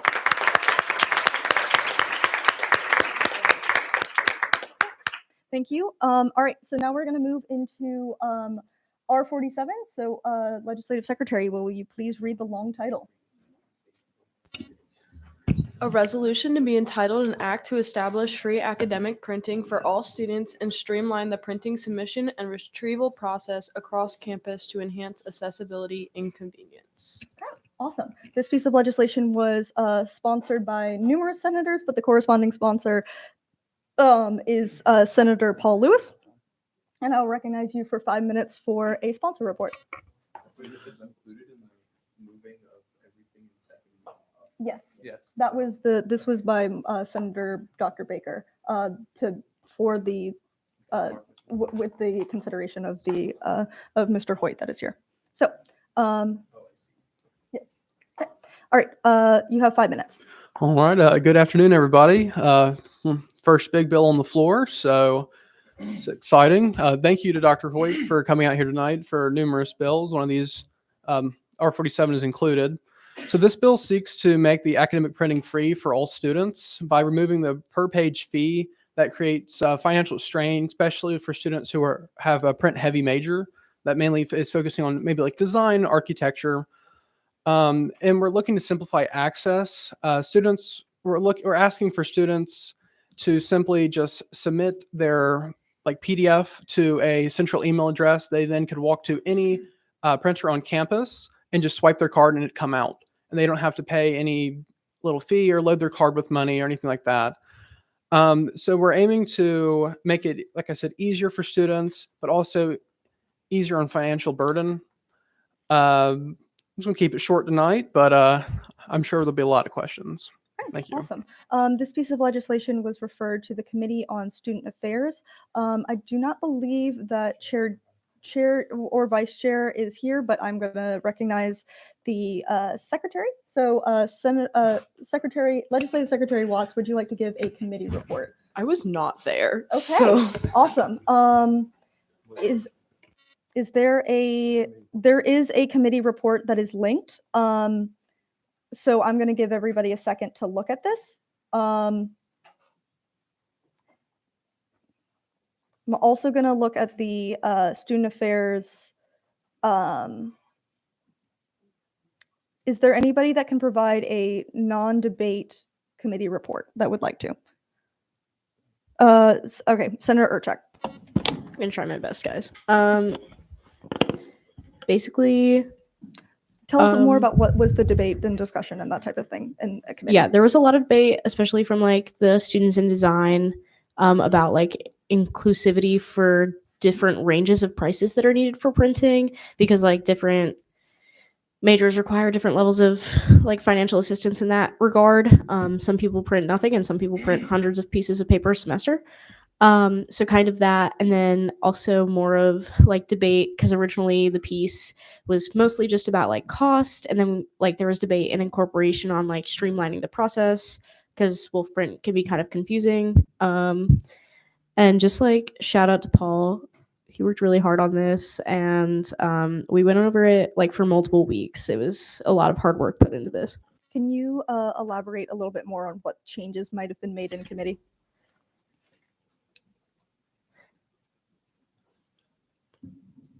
No, lol. It's okay. What did you say? Okay. There were amendments made. But there were amendments made. We can compare. I'm going to query, or do you have a point of information about them? Can you talk about the amendments made in a non-debate way? Yeah, of course. So essentially, the whole bill was amended. Like Senator Urchuk said, the main focus when I first presented this bill was primarily just the cost portion, mainly focusing on having to load your card with money just before you print. The original bill would include 25 prints per semester, where students would just get those prints for free. But then, while in committee, it was realized that many majors that have a print-heavy major would not benefit from 25 prints. They would use that up very quickly. So that was then incorporated into the new version of the bill to generate a version that would equally represent all majors. Okay, I linked that to the wrong part. I'm going to link on the agenda as well the first reading, so you all can compare for this, the first reading, like a copy of the first reading. But with that, so you guys can observe the changes made. Thank you guys. Apologies for the unconventional committee report. Query from Senator Dean. Can someone elaborate why it was tabled a few times in committee? I'm going to recognize Senator Urchuk for that. Yeah, so Senator Lewis did like recommend that we tabled it, just so we could get more information from outside, from the university about like the need for printing, the cost for printing, like where the money would come from, that kind of thing. So we tabled more so for like to have more information for this piece of legislation, and then like to provide more time for debate. Okay, thank you. All right. A query from Senator Ibrahim. It's just really two questions. What is defined as academic printing necessarily? Like if I'm part of a club and I want to print an image out, is that considered academic printing, or is that not? I use my student ID card. And also, is there any guarantee that this will not impact our fees? Okay. I'll answer that. Senator Lewis, do you have a answer for that? Sure. I'll start off with the first one. In the very last whereas clause, we have defined what academic printing hopefully will look like. That includes quite a few different things, and even includes resumes, as being we are college students. That is a big focus for our academic standing. It does not include any extra materials that you would not use within the classroom. So if you were part of a student organization, you would still have to pay the whatever fee that would be decided by Wolf Print. And your second question, what was your second question? No. How can we make sure this doesn't increase? Yeah, this doesn't impact our student fees. And also to the last one, you said, so the system is going to designate what's academic and what's not before it prints it. Okay. Yeah, so I'm going to talk a little bit about that. I've left that up to the university to decide how they would like to filter and sort and look through these things that might be printed. That might be a job for AI, or there might be a link created from the instructor that would open up the PDF that would be accessible to print from the printers for free. About fees, That is not up to me. Again, I left that up to the university. Hopefully, we would have that incorporated in one of NC State's new programs called Course Ready. That would be rolling out soon if they decide to implement it, where you would pay a fee per semester. I don't remember a few meetings ago this was introduced to us. So hopefully we can have that included within that fee you'd pay in each semester. Is that within the resolve clauses to include that as a part of Course Ready? It is not. Okay, thank you. All right. Is there any also, Mr. Hoyt? Is there any information that you'd like to add on to to Senator Lewis's points and that sort of thing, just so we can get questions answered? Thank you. I would, and I appreciate the concern about printing and the impact on your budgets and how to do your work and use the modern technologies. Printing is a long history. When I got here, I wanted to get rid of printing, and we've done very well with it because now you turn all your things into Moodle for the most part. You send documents around different ways. There's not as much printing except in some disciplines where it is print heavy. That's clear. Wolf Print is an auxiliary and they have to make their own budget. So they charge in order to cover the cost of printing. They charge to cover copies. They run all the food services. You pay for your food either through your plan, which then pays the money for it. So that's a business. So all of this union, all the activities, and not the space in union, but all of the functions in business are through campus enterprises, and they have to cover their budget. Unlike OIT, many of the services, the networking services, the classrooms, the projectors, the things we do, those are covered by the state budget towards the university to cover that, and some student fees. So we get some student fees for classrooms. We get some student fee for Wi-Fi, because Wi-Fi, when it started, believe it or not, when I got here, was limited. And so we added a student fee to get Wi-Fi in all the classrooms. And the state budget is not increasing, as you are well aware. So there's a tough balance between doing that. Many, many years ago, before I got here, they took individual course fees. I have one from my old university. The medical school had to pay for cadavers. So students were charged per course a cadaver fee. Well, we don't have cadavers because we don't have a human medical school, but the vet school probably has some fee to do that. That has all been consolidated into the ETF fee, the educational technology fee. So all of those fees are put together, and if you break down all those different fee areas that they come from, they have specific purposes to provide services for all of you for the various things. Printing is not one of them. We cover the printing service, the electronics, the printers, and then there's printing security. You go there, you put your card in or your ID number, and it prints your result for you so nobody can pick it up off the printer. So there's a security feature to all that. Printing has gone down enormously. Wolf Copy is struggling to pay for the printers, the copiers and the printers that they have, because very few people are making the massive copies, handing out handouts in class, doing all those other things. So they're struggling to make their budget. So trying to figure out how to pay for it, there is a dilemma on if you want to print, how do we cover the cost? And I don't have the answer for that. Your idea of putting it in Course Ready is a great one, but that means the cost goes up, right? That's a semester fee. I struggle with the tax model that says everybody pays for school systems and therefore every child can go get an education. I may not have children, but we all pay for it because it's good for the society. If that's true for printing, then that's great. Wi-Fi certainly, in my estimation, is one of those. Everybody's willing to pay because everybody uses it to some extent. It's important for everybody. So that to me is one of the discussions about where does that go and where are you willing to pay and how much does everybody pay in order to make that cost distributed across. I don't have an answer for that. You all have to judge that and make your own call for that one. I personally would like to see less printing.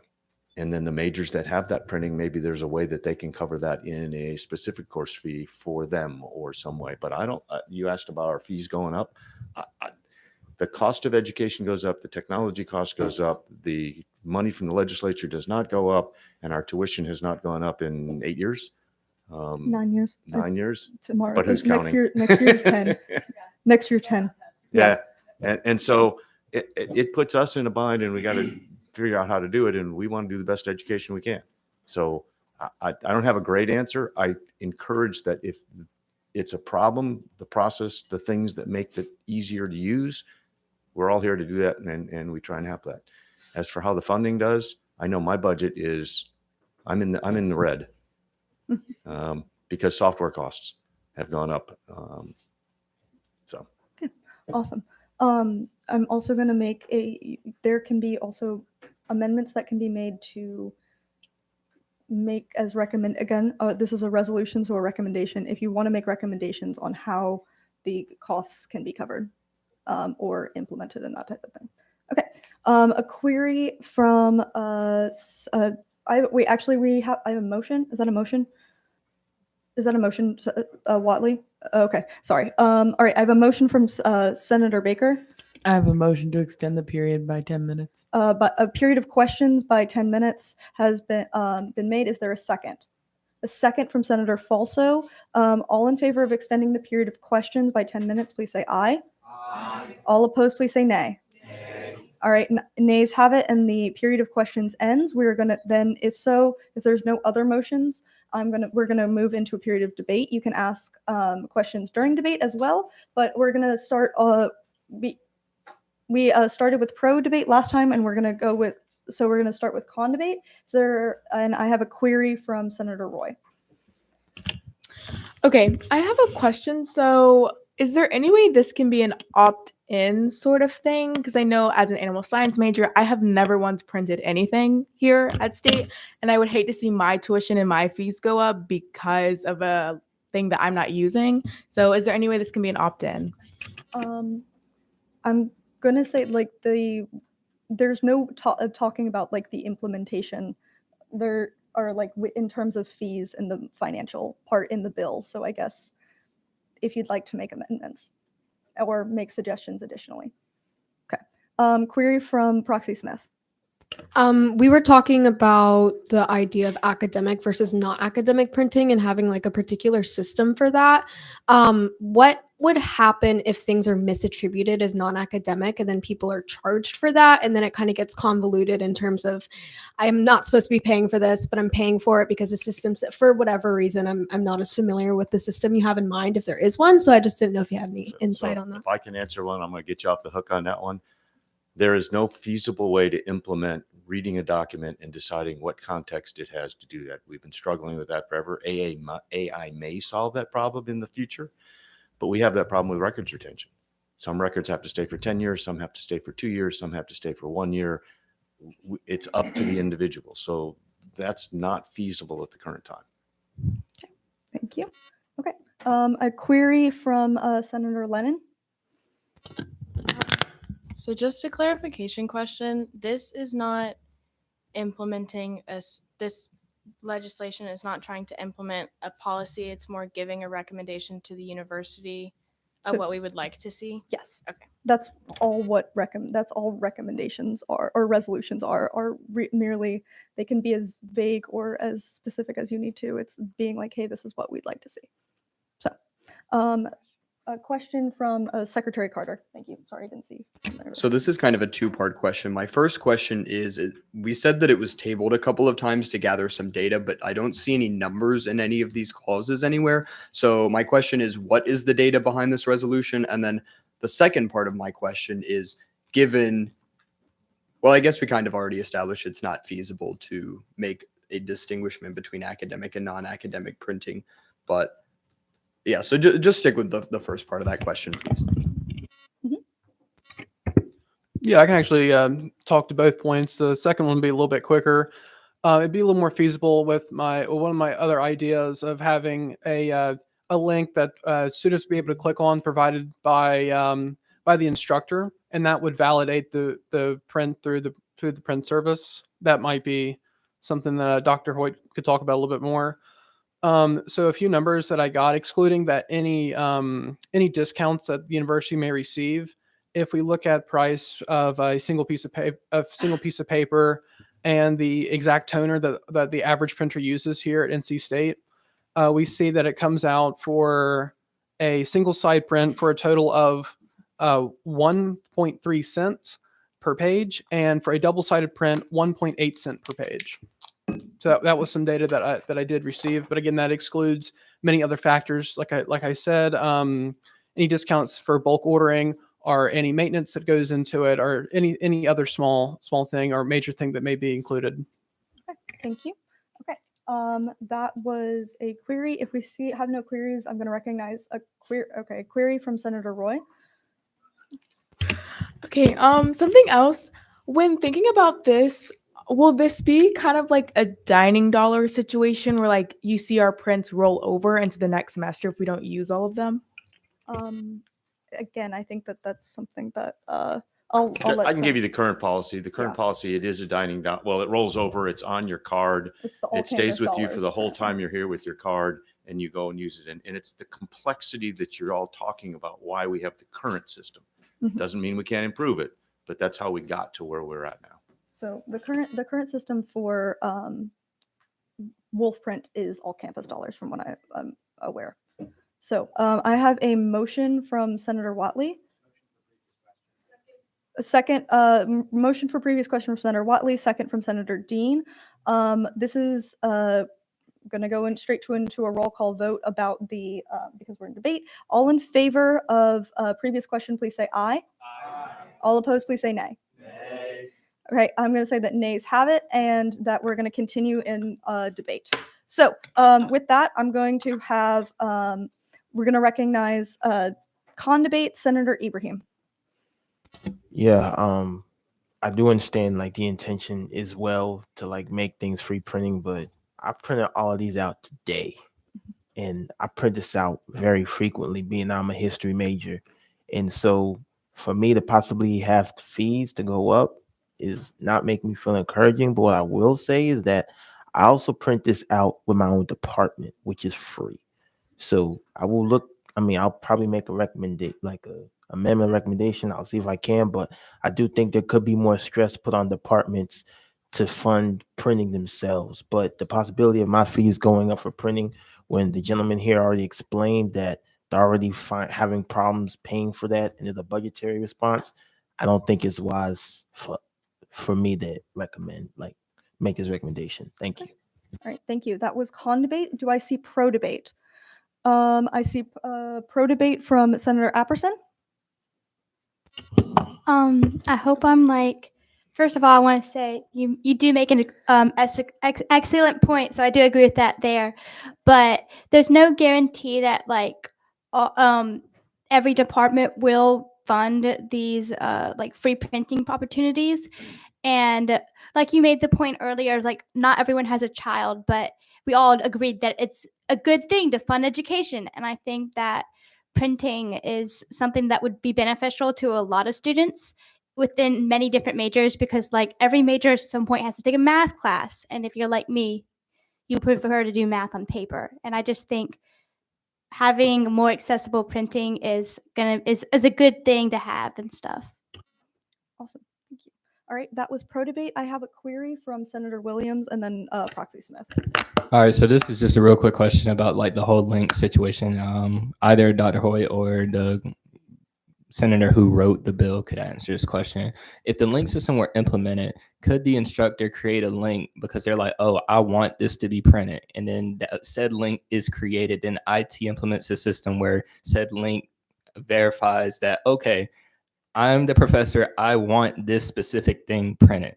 So then, because I want it printed, the student clicks said link, then the thing is registered to be a $0 fee for the student to print that required piece of coursework, I guess you could say, where it gets rid of all of like the verification and all that. Like there's professors like, this needs to be printed, and then just keep it at that. Is a link system possible? So anything's possible in IT, just the cost and the time and the effort to do it.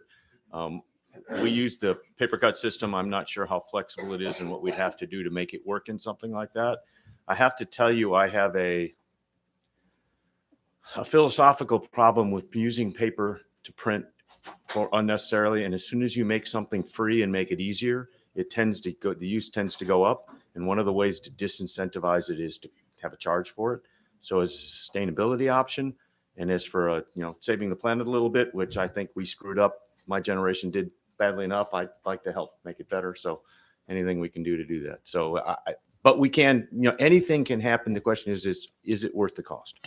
Quick follow up. The only reason I asked this because like I had a history class where like the professor, I could have easily turned in the PDF, but she just wanted it print. That's why I'm like I understand your sustainability point, which I completely agree with, but yeah. So how do you help make resolutions to tell faculty to accept electronic documents rather than making us turn and print it in?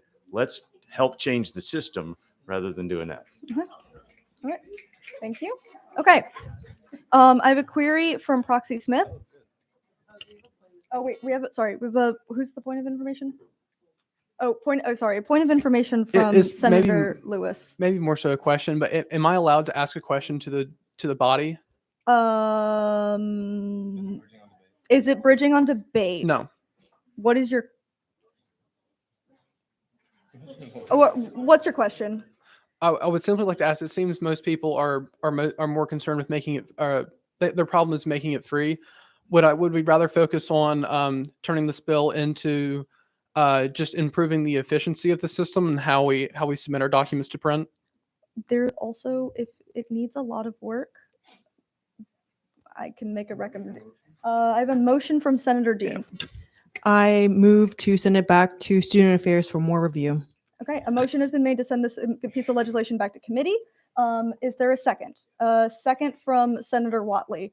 I'm trying to spread the wealth a little bit. All right, all in favor of sending it back to committee, please say aye. Aye. All opposed, please say nay. Okay, ayes have it, and this piece of legislation will be referred back to committee. All right. All right, thank you again. Thank you, Mr. Hoyt, for coming again. And I think, thank you. All right, okay, a point of information. I also just want to take time to thank Senator Lewis for putting this bill out in front of Yes, us. I know thank it's very you. hard to put out No. your first piece of legislation. Thank you. You did All right. great, and thank you for bringing it to us. And it's still working in student affairs. So, all right. If you guys have suggested amendments, send those to Senator Lewis or go to student affairs. So, all right. With that though, we're going to go to R89, NC Military and Veterans Appreciation Act. So, Legislative Secretary, will you please read the long title? A Senate resolution to be entitled an act to express appreciation for NC military and veterans and promote Military Appreciation Week, Employ a Veteran Week, and Operation Greenlight. Oh, keep your mic on for a second. All right. This piece of thank you. This piece of legislation was fast track, so there's no committee report, and was sponsored by Senator Maddie Watts. So if you'd like to give a sponsor report for up to 5 minutes. Okay, I'll keep this brief. Basically, this was inspired by a proclamation by Governor Roy Cooper, I think about a week ago now, just to help veterans kind of get reintegrated in society and encourage businesses to employ veterans. It comes as as a state, we have 8 active military bases. We are the 3rd largest military presence in the United States. So we have a lot of active military here, and we also have a lot of veterans here. And veterans often suffer from mental and physical disabilities from their service. And on average, this is a pretty shocking statistic. It's in the legislation, but I wanted to reiterate it, is that on average, 3.5 veterans commit suicide in North Carolina every week. So we have always been as NC State has always been a really military-friendly school. We have a lot of ROTC. We also have the Bell Tower, which is a military memorial. If you do not know, that is a military memorial for NC State alumni who died during World War I. Sorry, and we also had if you can go through a timeline, we've had a lot of. We have had a long legacy of supporting the military. We had a rehabilitation program for World War I vets during the 1920s to help them get employed after coming back home from overseas. And so Military Appreciation Week, Employ a Veteran Week, and Operation Greenlight initiatives all provide veterans with access to services that help them reintegrate and provide them with work experience and a supportive community. So this just is a bill that expresses NC State's continued support of NC veterans and military. So yeah, that's it. Awesome. Thank you so much. All right. Are there any questions? We're going to move into a period of questions for 10 minutes. Is there any questions on this piece of legislation? Okay, seeing none, we're going to move into debate, and we last started with con debate. I'm going to recognize pro debate from Senator Watley. This seems like a brilliant bill and we should pass it immediately.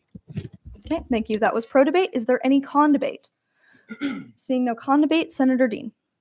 I think this is really great. Just because I have a friend who's currently like a student at App State and he's part of the military and he's currently doing humanitarian work over in Western on behalf of like the military. They like deployed him over there and he's doing that for like over a month and he's like missing school for it. So I think it's like really amazing, like the work that some of these like young military folks are doing. And even just like going beyond like, you know, what you would probably envision like a military would do to actually like do hands-on humanitarian work, which I think is great.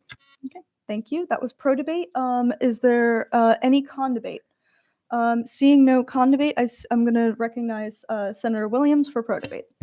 I think this should pass immediately. My grandfather was in the 82nd Airborne. He's still alive. However, while he was in service, he, while doing various covert missions, like one time he had jumped out of a plane and he fell, he hit his head and had, was knocked unconscious for 3 days and he's still rehabilitating through that now. He's still going through rehabilitation. I think this is very important as our armed services like leaders like continue to keep our country free and do various things that we need. Thank you. I have a motion from Senator Dunn. Previous question has been called. Is there a second? A second from Senator Echeburu. All in favor of previous question, please say aye. Aye. All opposed, please say nay. Okay. Ayes have it. And this previous question, and we're going to go straight into a roll call vote. So, Secretary Carter.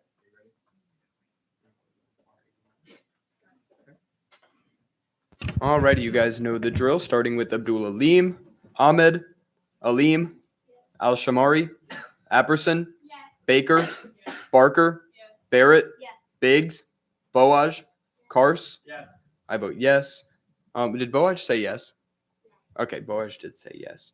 Chiganti, Cook, DeVay, Davis, Desai, Deet, Dewberry, Dean, Dixon, Dunn, Echeburu, Falso, Frink, Hardwick, Hernandez, Hines, Ibrahim, Joshi, Kalanina, Khan, Kolu, Ledford, Lennon, Lewis, Lundergan, Mengestab, Nandula, Perez, Perry, Piryani, Pittman, Price, Rao, Robertson, Robinson, Rolfe, Roman, Roth, Roy, Shonik, Seitz, Shahid, Smith, Spencer, Taylor, Urchuk, Watts, Webb, Webster, Wetzbarger, Lance Williams. I'm sorry, I skipped Watley. Lance Williams, Rayshawn Williams, Zalakan, Yasa, Joe, Van Fletteren, Santoyani. Cool. Did I miss anyone? Would anyone like to change their Really vote? quickly, my name is spelled wrong. It's Van Fletteren. It's all E's. All E's. Thank you. So sorry. No, thank you for the correction. Thank you. Okay, awesome. All right. With that, 54 in the affirmative, 0 in the negative, and 0 abstentions. This piece of legislation does pass and will be sent to the student body president for a signature or veto. Okay.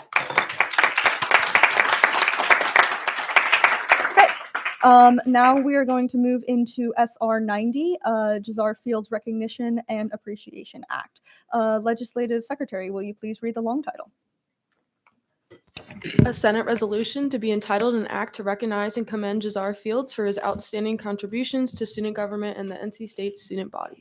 All right, thank you. This piece of legislation was sponsored by Senator Taekwon Dewberry, and you have 5 minutes to give a response report. Awesome. Sounds good. I won't take 5 minutes. Just wanted to write this because in student government statutes, it's not listed with the rest of our resolutions or types of legislation we can introduce, but it does say in Chapter 9, under student government awards, that the Student Senate can provide commendation or recognition to anybody they so choose. Jazar has served in student government for 3 sessions. He has been a dutiful member. He also served as GROW chair, which is arguably one of the hardest chair jobs to do. It is the hardest job in the Student Senate after mine. You have to do a lot of behind the scenes work and you often don't get very, I didn't mean it like that. You often don't get a lot of credit for doing Grow Chair is what I meant to say. He doesn't often get to sit up here, get the time to speak about the work he does, but he gives a report and he shows up to his committee meetings and he does a lot of the work that is honestly you don't get liked for. A lot of the disciplinary stuff, a lot of the behind the scenes like punitive measures, that's Grow Chair, and that is a lot of work to take on as a student and to continue doing stuff outside of student government while also dealing with personal issues takes a lot of work. And I just want to commend Jazar for his service as Grow Chair and for serving us in the Student Senate. Thank you. Are there any questions on this piece of legislation? A query from Senator Dean. Has legislation like this, like recognition, been done before in history? Yes, there is a history of commendation acts. They haven't been used primarily were in the 100th and 101st session, but they were internal folks, external folks, and that sort of thing. So yes, and it says it in statutes that we're able to do these. So yeah. Follow up. Yeah, kind of like another question to the sponsor report. It was mentioned that in statutes that you can do a legislation like this if it's like recommending someone for that Center of the Year award or like one of those awards. Is that like, how am I interpreting correctly? I don't have statutes pulled up. Okay. It's just you can just do it for like a commendation of just for any person. It's not, the legislation is not necessarily recommending for an award as it stands, but I'll refer it to the sponsor. So we just do a nomination process for our statutorily defined awards, but we can write a Senate resolution of commendation or recognition for anybody. And I did add that as an amendment, which I will introduce once we get to that period. Also, any sort of like awards that will be decided a lot later in the session. So I guess I wouldn't call it in order if it was a recommendation for an award. I have a motion from Senator Whatley. Motion to enter a period of debate. Previous question for the period we of already ended questions debate, is the what you're previous asking. question then. Previous question to end the period of questions. Second from Senator Perry. All in favor of ending the period of questions, knowing that you can ask questions during debate, please say aye. All opposed, please say nay. Okay, ayes have it. We're going to move into a period of 21 minutes not of debate, alternating pro and con. We last started with pro debate. We're going to start with con debate. Is there any pro debate or con debate? Sorry, any pro debate? Pro debate from Senator Ibrahim. Oh, sorry, is that a motion card? A motion for previous question again.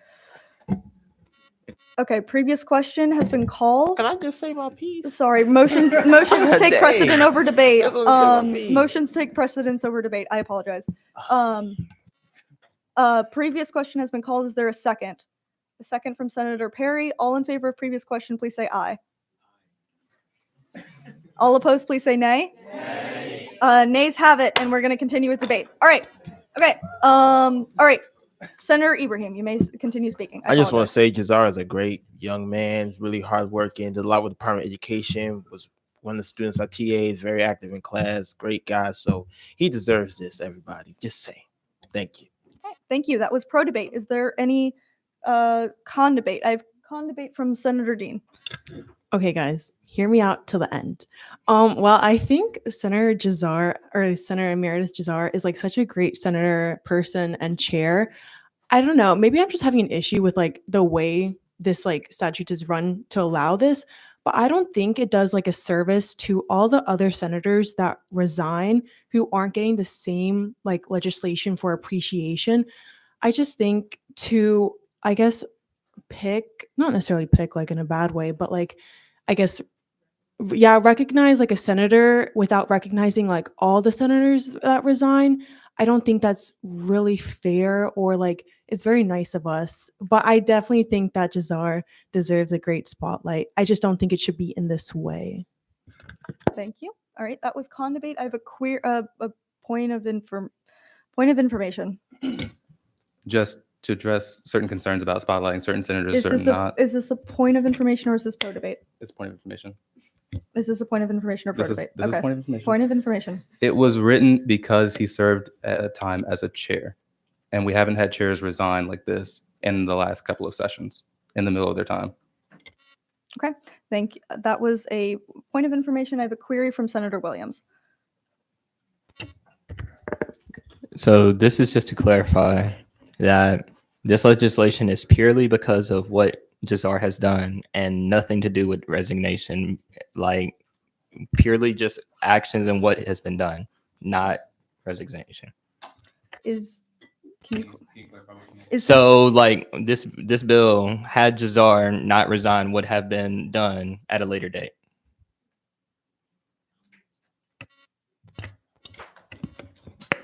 I wouldn't say that because most chairs and members of Senate get to make it to banquet where we give more formal recognition and during the Senate awards period. So had he not resigned in the middle of his term due to certain reasons, then I don't think this would have been introduced in this manner. Does that answer your question? Okay. A query from Senator Dunn. Use your mic. Sorry, my bad. So you could write one of these pieces of legislation about anyone, right? If you wanted to commend someone for their service. Correct. Cool. All right. Senator Apperson. Okay, so this might sound mean, but I don't mean it in a mean Is way. this a query or It's is a this- query. It's a okay. query. I just don't know how to phrase it better. So is this kind of like a substitute award since he's not making it into the banquet? Since he has to resign early? I think just a point of information, I guess, from like any senator is able to like resigned or not is eligible for awards at the end of the year. Does that answer your question? Kind of. But do you want me to refer it to the sponsor? Yes, okay, please. Yes. Not necessarily. This isn't necessarily a substitution for an award because one thing that distinguishes this from our awards is that everyone that wins an award by the Student Senate has their name put on a plaque that's engraved in that plaque for years to come. Like if you go to our conference room, you can see all the winners of our past awards. And same thing with committees. This will not have that happen. All right. Query from Senator Baker. Senator Dr. Baker. Apologies. You really don't have to correct yourself every time, but I really love it too. So you can keep doing that. It's only one more. It's only another hour or two. So this is recognizing their commitment to being a chair, correct? Question mark? Is this recognizing their Jazar's commitment? There's to a being follow-up chair? question to that. Yeah. Commitment to their time as a chair. Yeah, and Yeah, commitment to their time as a chair and membership in student government holistically. Okay. All right. Is a query from Senator Dean? If it's recognizing his work as a chair, why is that not stated in the result? Okay. I'm gonna refer to the sponsor. Like I said before, there's still an amendment I plan to make. I was just waiting for our legislative secretary to get back. There is more information that will be put in. It may not be in the resolved, but it will be recognized in the bill. There is I have a motion from Pro Tempore Dewberry. I move to amend the bill with the amendment sent to the legislative secretary. And if you could display it on the screen, we will so we can see if somebody would like to second it. Okay. To insert this whereas clause, correct? That defines. And 1 second. There's more added to the amendment document. There we go. Okay. Oh, oops. It's okay. The yellow is fine. You know what I'm saying. I'm going to make the amendment yellow and then resolve it so everybody can see it on their own computers as well. Is there a second for this amendment? Or sorry, I'll let you guys read it for a second.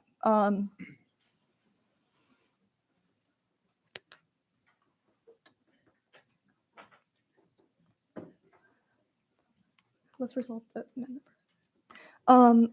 Is there a second for the amendment? A second by Senator Echeburu. Okay.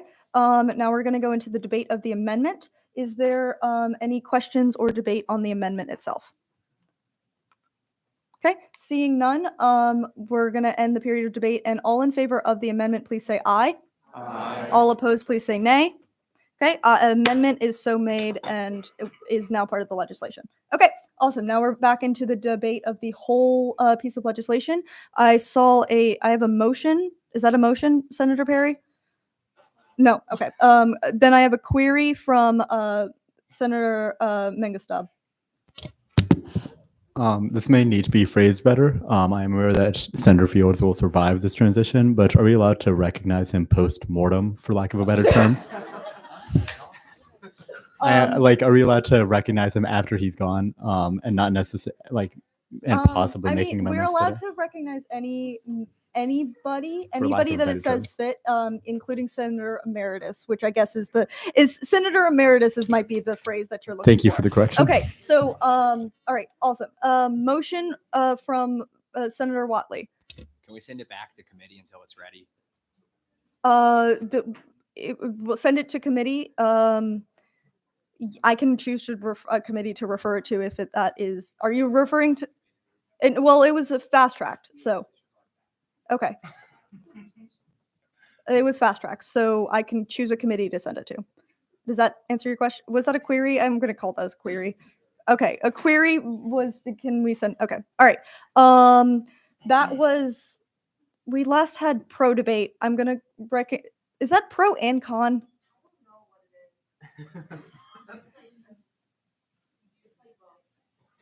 Okay, we actually had con debate because it was Senator Dean, correct? That was last. So I'm going to recognize a pro debate from Senator Ledford. I think if we're not considering the legislation on the basis that it is excessive or it is a misuse of the statutes to commend somebody for their service to student government, then why is that in the statutes to begin with? And I would also implore anybody who feels strongly enough about another senator's dedication to student government to write an entire bill about them to go ahead and do so. Okay, thank you. That was pro debate. I see con debate. Con debate from Senator Baker. Senator Dr. Baker. Okay, I want to be clear. This has nothing to do with my feelings about the senator in question. Senator Emeritus in question? Senator Emeritus Thank in you. question. It actually has to do with my opinion about the statute itself. And I encourage this body to consider maybe removing this statute. I think this is kind of an odd statute to have. That's the word I'm going to end up on, kind of odd, because we do Is this have con debate on the bill itself as it stands. Yeah, it is. Okay. Give me a second. Let I'm me get just- through I'm it. just- I promise. I 'cause promise. Talking about another piece of legislation coming up is. I hear you. We can do that. But I think that this statute allows for a lot of gray area to take place. Again, this is not necessarily has anything to do with my personal feelings about the Senator Emeritus's work in our body. I think it's amazing work that he's done, but I have concerns that this bill is maybe overstepping in what our job is in recognizing one another, and we have other means by which we can do this, including awards at the end of the year of which they are eligible. Thank you. Great. That was con debate. I'm going to recognize pro debate from Senator Khan. Do you have pro debate? Okay, I'm going to recognize you for pro debate because you've had your thing up. I'll do my pro debate. But I think that we should pass this bill because Taekwon already put so much work into writing it, and like Jazar was already obviously he did a lot of work and stuff, so it's important to recognize that. However, I just think that it shouldn't be common to do bills like this because, as you can see, this is taking up a lot of our time, and all of us are here this is our valuable time. We're students, we have stuff to do, and we have a lot of important bills to work on, like finance bills and other things that affect all of the students that we're representing. And I think taking time out from everybody's day to go through this whole process for multiple different senators might be kind of repetitive, but I think we should pass it today since the work has already been done and the time has already been spent. Thank you. All right, I have a motion from Senator DeVay. Motion to previous question. Previous question has been called. I'm going to second to Senator Williams because I know you had the same motion up. So second to Senator Williams. All in favor of previous question, please say aye. Aye. All opposed, please say nay. I'm going to say that ayes have it, and we're going to move into a roll call vote. If you're grumbling about it, you can call division. All right, roll call vote. Okay, sorry, no more division. We're in the roll call vote now. All right, you can vote yes, no, abstain, or pass, and I will come back to you. Starting with Abdul Alim, Ahmed, Alim, Al-Shamari, Apperson, Baker, Barker, Barrett, Biggs, Boaj, Karst. I vote yes. Chiganti, Cook, DeVay, Davis, Desai, Deet, Dewberry, Dean, Dixon, Dunn, Etcheberu, Falso, Frink, Hardwick, Hernandez, Hines, Ibrahim, Joshi, Kalanina, Khan, Kalu, Ledford, Lennon, Lewis, Lundergan, Mengastab, Nandula, Perez, Perry, Piriani, Pittman, Price, Rao, Robertson, Robinson, Rolfe, Roman, Roth, Roy, Shonik, Seitz, Shahid, Smith, Spencer, Taylor, Urchuk, Watts, Webb, Webster, Wetzbarger, Watley, Lance Williams, Rayshawn Williams, Zalakan, Yasa, Joe, Van Fletteren, Santoy, You don't have to explain your abstains. Santoyani.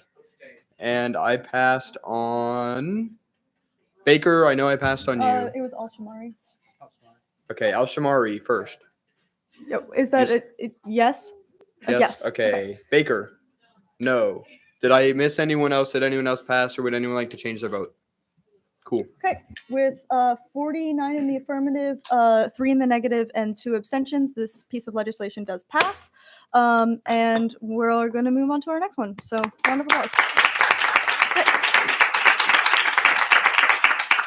All right.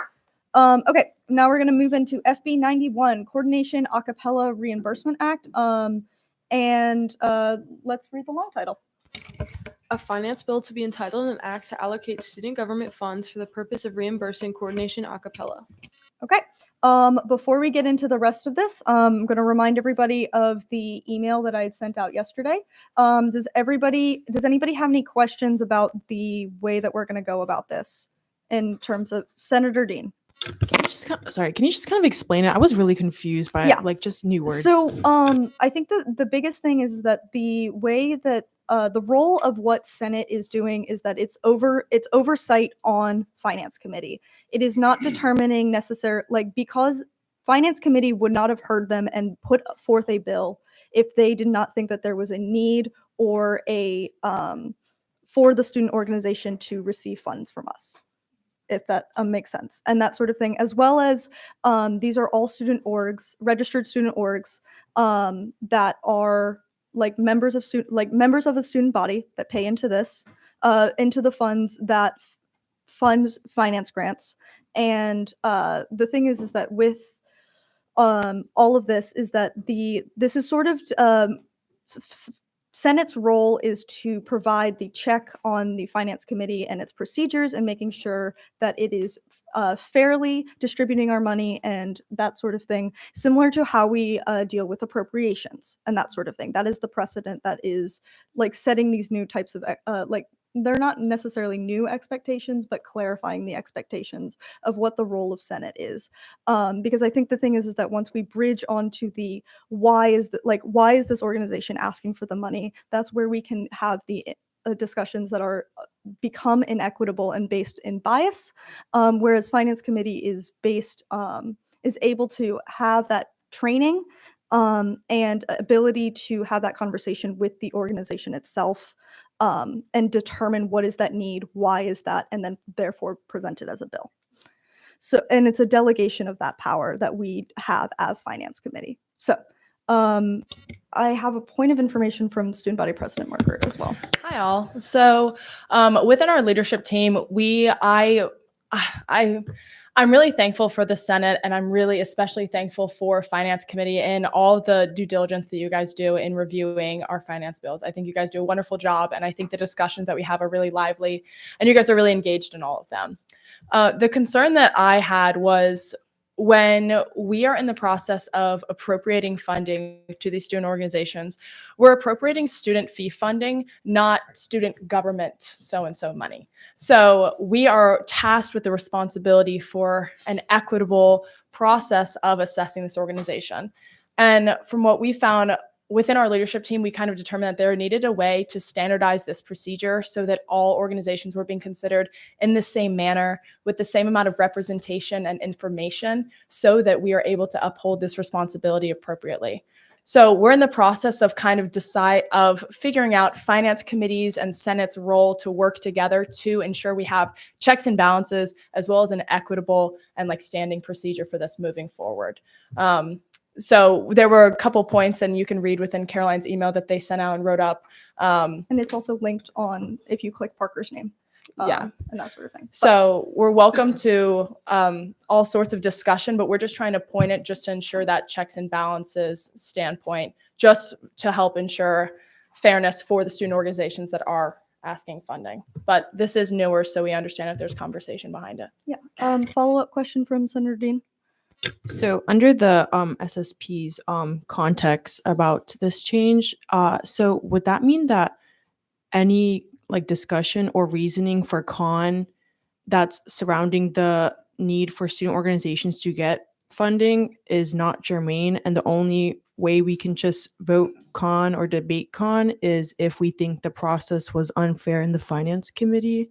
That as well, or you can, there's the argument that we can send it back to committee. But it's again, we're trying to debate the finance bill and not the committee, like the organization itself and that sort of thing. I'm going to be transparent with this. A lot of this was coming from with the Krispy Kreme sort of thing that we had last meeting.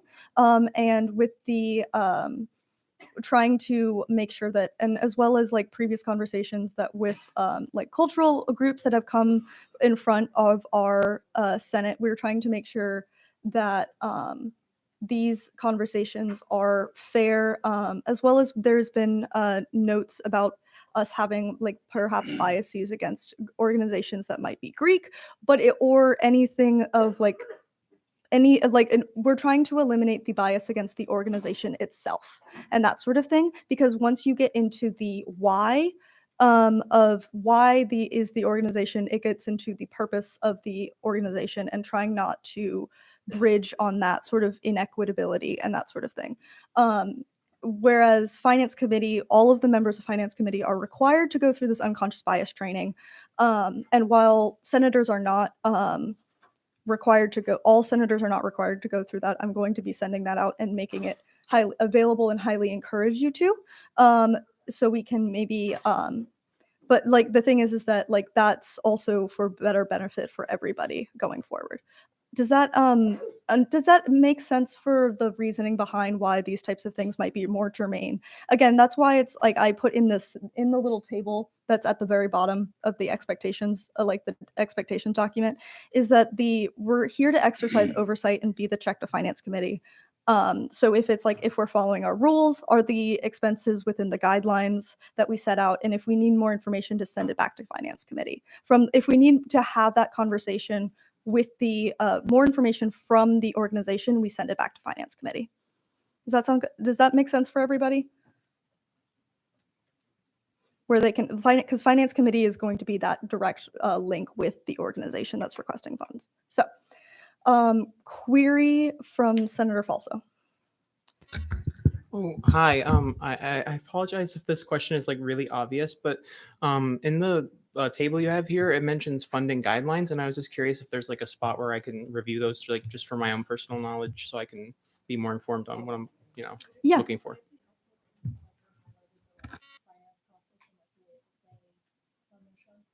Yeah, I'll do that in a second. Yeah, but with the funding guidelines, that is something that is in statutes as well as online, but I will have the student body treasurer link it to that expectations document, so you can have that accessible and that sort of thing, and we'll try to make sure that that's within that type of thing. But yeah, does that answer your question? Okay, awesome. A point of information from Senator Watts, and then we'll go into. Also, in all the finance committee legislations, I think it's the third whereas clause, they have all the requirements you need to get a finance committee grant. Yeah. So that is also there if that's helpful. Okay, awesome. Senator Mengestab, is this about the process of stuff, or would Senator Dunn speaking answer your question probably? Potentially. I mean, this is specifically about one of the examples that you brought up about the Krispy Kreme debate last time. If Yeah. I recall correctly, one of the debate points of debate was the fact that they weren't technically a student organization, or that they were run by goodnight scholars. And you pointed that as like part of why we're not like arbiters of who deserves funding, because students pay tuition.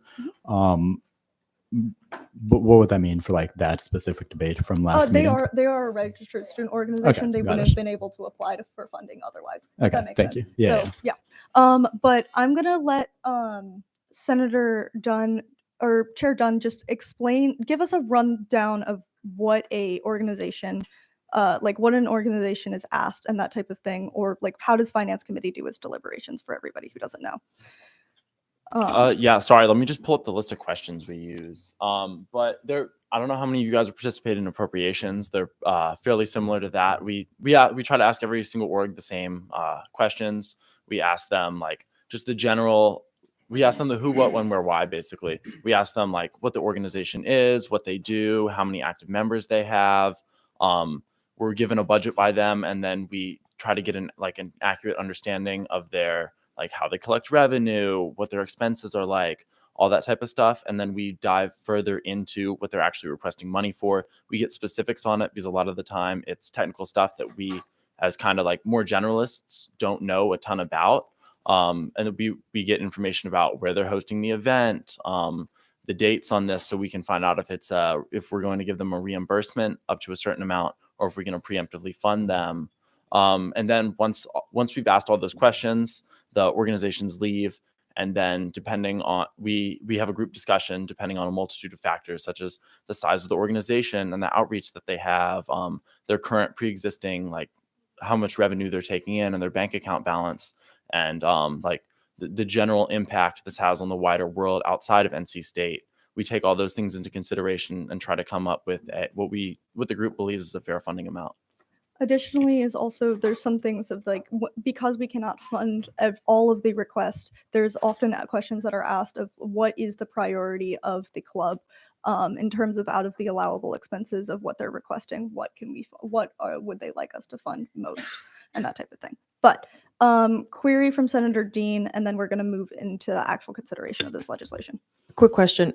Has all the finance committee members undergo or have taken this unconscious bias training? And what does that entail if someone is a proxy for the Senate Committee on Finance and having to do the unconscious bias training? So every member serving on Finance Committee is required to go through the training. So if they are, we have a database within the Treasury branch of everybody who's taken it. So I think, yeah, unfortunately for Finance Committee, your proxy will also have to have been gone through the training. My question was more so like, is everyone currently on the Finance Committee have taken the unconscious bias training test? From what I know, everybody is or is in the process, is in the process if they were just recently appointed. But there's an expectation that if they're serving on Finance Committee, they've taken the unconscious bias training. But a point of information from SBT. So everybody that was originally on Finance Committee when it was first established has taken unconscious bias training because they all served on Appropriations Council. And just for a generalization of what that looks like, we've done the same process just to serve on Appropriations Council, where you take a LinkedIn course and you have to pass it with at least 80% to be unbiased. And there's also additional resources as well. And everybody, Caroline has the unconscious bias training. So if you are a proxy, please take it and send the results to Caroline so we can make sure that you're unbiased when it comes to these processes. It's also the deputy treasurer, because they have it for the Treasury database. Point of information, and then again, we need to get into the consideration. Just to address the proxy concern, only one finance proxy this year has not taken the bias training. And that was simply because they weren't there for appropriations. Okay. All right. Awesome. All right. Now we're going to go into the consideration of this piece of legislation. This piece of legislation was sponsored by Senator Dunn. You have 5 minutes to give a sponsor report. Okay, so I'm just going to go through this document that I prepared, same as last time, which is just kind of like the who, what, when, where, why of it. Just kind of trying to provide you guys an overview of the questions we asked and the responses that we received from that, and then kind of the decision making behind our funding event. So Coordination Acapella, they're a acapella group on campus. They were founded in 2020. They're one of the newer acapella groups. The group has 18 members, which is about as large as large as you can get for an acapella group. So they requested money for a live sound system for their fall concert. Basically what this is it allows sound to be individually captured from each member and then synthesized together, creating a better, clearer sound that especially like allows them to have better solos and stuff like that, as opposed to just like getting it from one microphone or something like that. So this improves the quality of the performance as a whole. And then this event that they put on their fall concert, it happens in Stewart Theater, and they traditionally get about 150 to 200 attendees from this event. But unfortunately, because of the university policies, they can't make money off of these ticket sales. All that money goes to the to the university. So they were requesting funding to help them put on this event. It's happening on campus in Stewart Theater. It's open for all students. It's happening mid-November, and without our funding, the organization said that they basically just have to have their members eat the cost of this sound system, which would put hardship on the organization and the members as a whole financially. We got into committee deliberation. They had an amazing budget. I encourage you guys to look at it. It's linked under their name on the document I provided on the committee report, which if you click on finance over there to the right, you can click on it and see it. It's really one of the better budgets we've seen all semester, to be completely honest. We had debate that it was echoed that like the number of people that show up to these events is very accurate. We also believe that as a newer organization, it was helpful it was important to fund them, especially as they're still continuing to get started and streamline the revenue fields. And that also we felt that we had members who had experience with microphones and that sort of thing, and they echoed the sentiments that like the sound system is an expensive thing. And then so overall, the committee decided to fund them $550. We decided this because there was a large number of attendees at this event, at least 150, and because they can't actually turn this around to benefit the organization itself, we felt that it would be helpful to help provide a chunk of this so they can put on a good event and that they can get practice for when they represent the university at the like acapella championships in the spring, which is basically what the thing in Pitch Perfect is. Beyond that, I don't have anything further to say. Awesome. Thank you so much. We are going to move into a period of questions, not to exceed 10 minutes. So a query from Senator Jean. Can we just get a point of clarification? Because I think this is pretty important to note, given that like our new way we're voting on legislation, and that I also heard two different things. So has every member in the finance committee who debated this legislation and like worked on it and who's just a member of the finance committee, have they taken the unconscious bias training test? And could we just get a definitive like number, like list, because you guys said that you have that? Because I think that's pretty important. Yeah, I think I currently do not have the list. I know that it's within the Treasury branch, so that would be something that, but from what I, like when we had asked, this was something that everybody had said that they had done, from what I know. Okay, we'll have that. Is that, we'll get that up and linked and that sort of thing. Hmm? Or everybody was in the progress of doing it, if they weren't already. Yeah, go for it. So from my recollection in this committee meeting, all but 3 people had completed the training, and the 3 people who had not completed the training were then sent the training after the meeting that they said they did not receive the training. So that's the number. Everyone in attendance at this meeting minus 3 has completed the training. Yeah, that is quorum. Yeah, without the three, yes. So, okay. A query, does that answer your question? Okay. All right. A query from Senator, okay, Proxy Hines. I was like, wait, you're a legislative assistant. Anyways, sorry, continue. Proxy Hines. this is a really technical question about the bill itself, and I'm not sure if I can ask him right now. Mhm. Okay, so the bill and the title of the Google Doc, the same with the title of the bill itself, says A, then space, then capella. And I thought a cappella together is what makes like what they're doing, like the a cappella. So I was wondering whether it has any meaningful difference, whether it's a cappella or a then space capella, because I don't get it. Yeah, I think it's this is based on the student organization name and their supplier name, so that's where the Okay, oftentimes that's the where- name comes from. If that- yeah, yeah. Thank you. But yeah, no, it normally acapella is one word, but it is based on what is their supplier and student organization name. So or is it two? Oh, it's always two words. Okay, thank you for the correction. Okay, follow up. A follow up. If they're doing a cappella, why do they need equipment? It's mics. Okay, but it's a okay.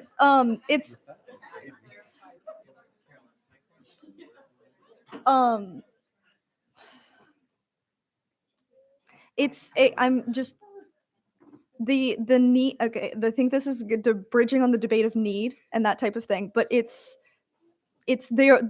student organization is requesting mics and the live sound system.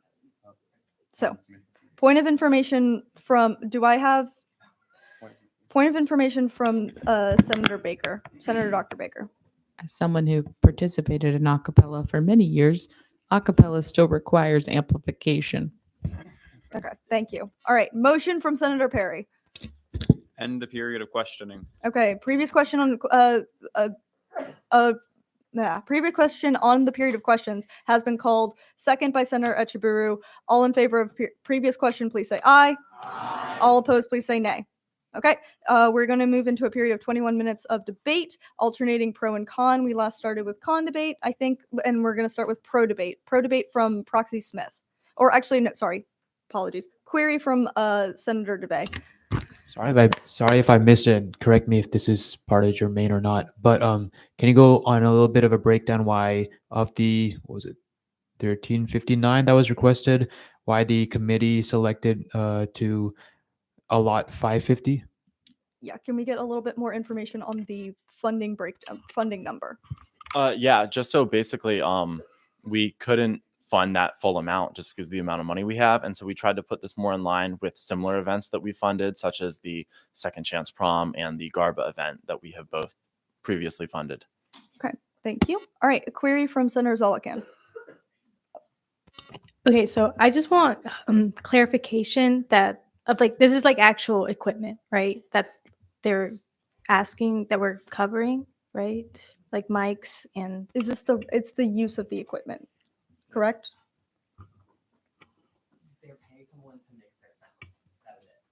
This is the paying somebody to mix the sound in the Stewart Theater based on their policies. It's a required service. Yes. Okay. I'll also Senator Dunn. Yeah. So to the best of my understanding, this is like it's like a mic and sound system where each person like they sing and then the system brings all their sound together in a I'm not super knowledgeable about a cappella way. Okay. All right. Query from Senator. Wait, you've had your query up. Sorry. Senator Van Fletteren. I apologize. I guess like so.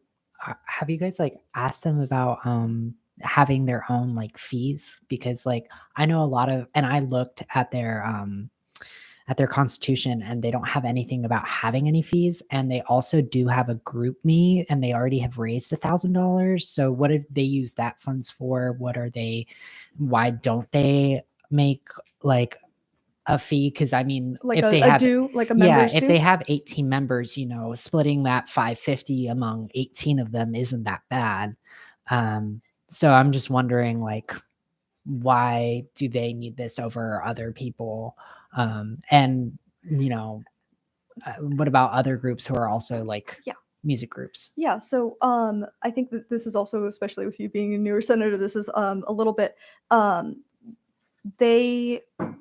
the committee did ask about these types of things, And when it comes to comparing one group to another, that becomes inequitable. And that type of thing. When it comes of like, that's like, why this group over that group?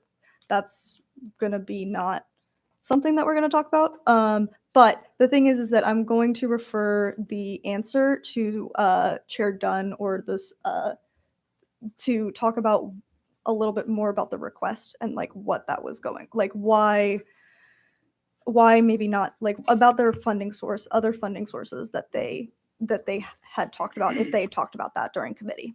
Yeah. So specifically with that GroupMe or the GoFundMe, I looked and the last donation was 7 months ago. So I'm going to assume that funding has all been spent at this point. And as for that, they do a lot of they do fundraisers. They have a Chipotle fundraiser. They have a fall bake sale. That all that information is kind of linked in the budget. The other ways they go about to just to raise their money. They do a fall concert raffle. They have other sources. They have a of- bingo board fundraiser. They have a they do some like paid gigs for money. They perform at Pullen Park. Yeah. There's been other attempts at raising funds for this club. So, query from Senator Webster. This is just a question for you to just to like clarify a point, because I know there was concern about like the unconscious bias training and that kind of thing. I heard you vaguely talking with the fellow people at the front about there being quorum even with the 3 people who were in the meeting who didn't have the unconscious bias training. So I was just hoping you could those individuals that didn't have the unconscious bias training were not there, Finance Committee would have still had quorum, and so therefore in the collective action, a majority of the people that had voted yes and that sort of thing. But I have a motion from Senator Perry. Previous question. Previous question has been called. There's a second from Senator Baker. All in favor of previous question, please say aye. Aye. All opposed, please say nay. Nay. Ayes have it, and we're going to go into a roll call vote. Okay, so Secretary Carter and Secretary Taylor.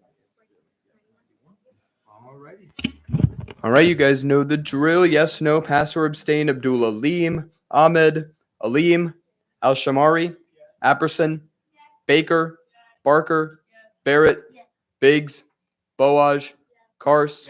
I vote yes. Chiganti, Cook, DeVay, Davis, Desai, Deet, Dewberry, Dean, Dixon, Dunn, Echeberu, Falso, Frink, Hardwick, Hernandez, Hines, Ibrahim, Joshi, Kalanina, Khan, Kolu, Ledford, Lennon, Lewis, Lundergan, Mengestab, Nandula, Perez, Perry, Piriani, Pittman, Price, Rao, Robertson, Robinson, Rolfe, Roman, Roth, Roy, Shonik, Seitz, Shahid, Smith, Spencer, Taylor, Urchuk, Watts, Webb, Webster, Wetzbarger, Watley, Lance Williams, Rayshawn Williams, Zalakan, Yasa, Joe, Van Fletteren, Santoyani. All right. Did I miss anyone? Would anyone like to change their vote? Cool. All right, seeing none, with a 52 in the affirmative, 0 in the negative, 0 abstentions, this piece of legislation does pass and will be sent to the student body president for a signature or veto. Awesome. We're going to go into yay, the claps if you guys want to. Yay. All right. Now we're going to go into SR7.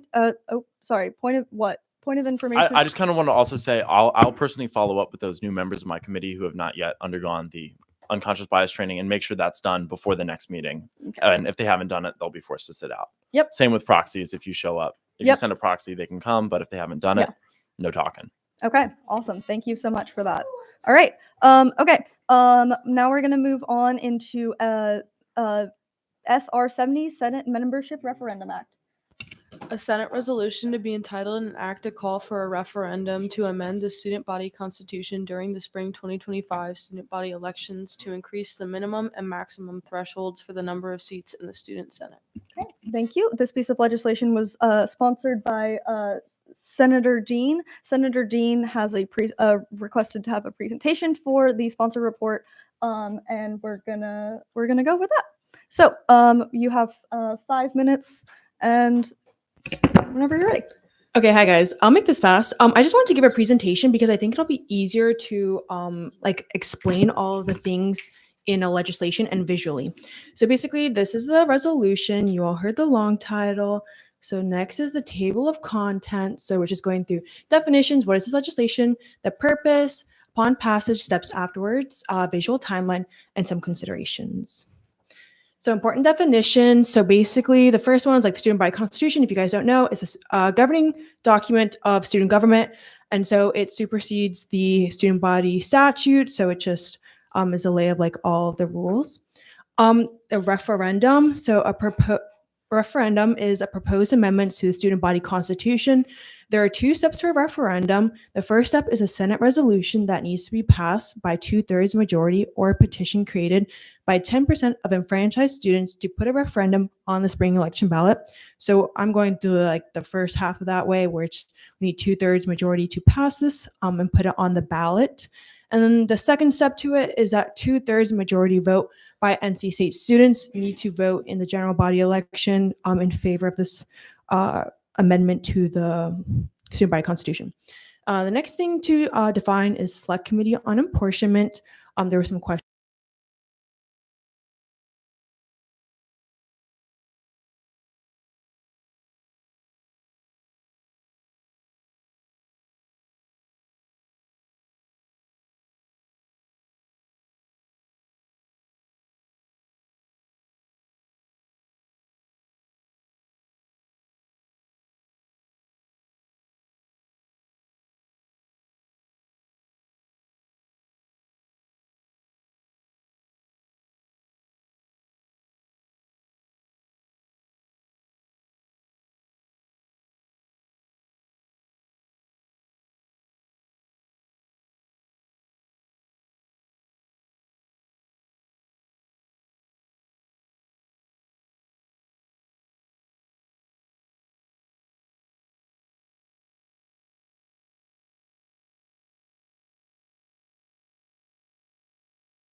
Sorry, I appreciated that. Thank you for the point of order. Now we're gonna move into 21 minutes of debate.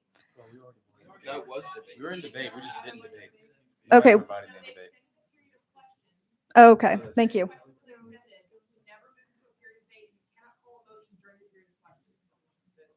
But we were in the period of debate.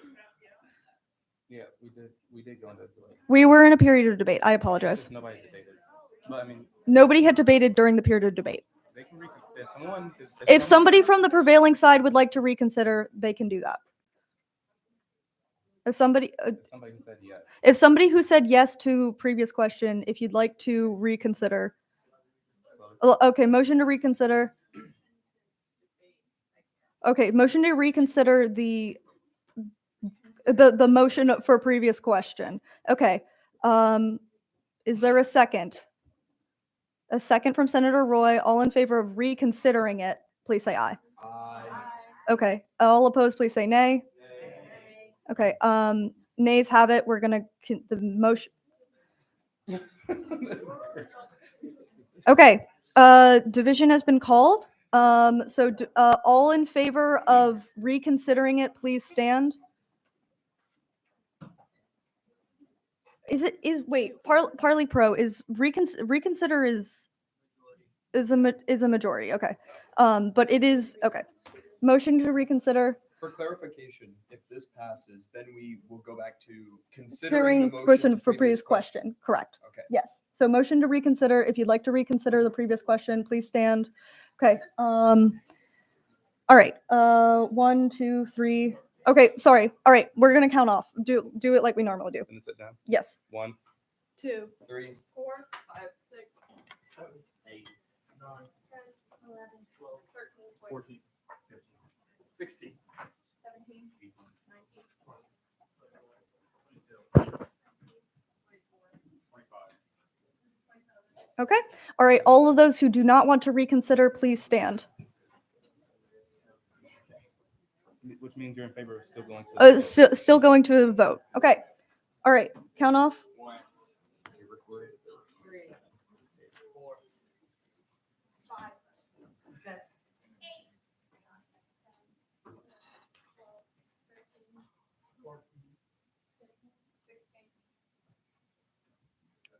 Mm-hmm.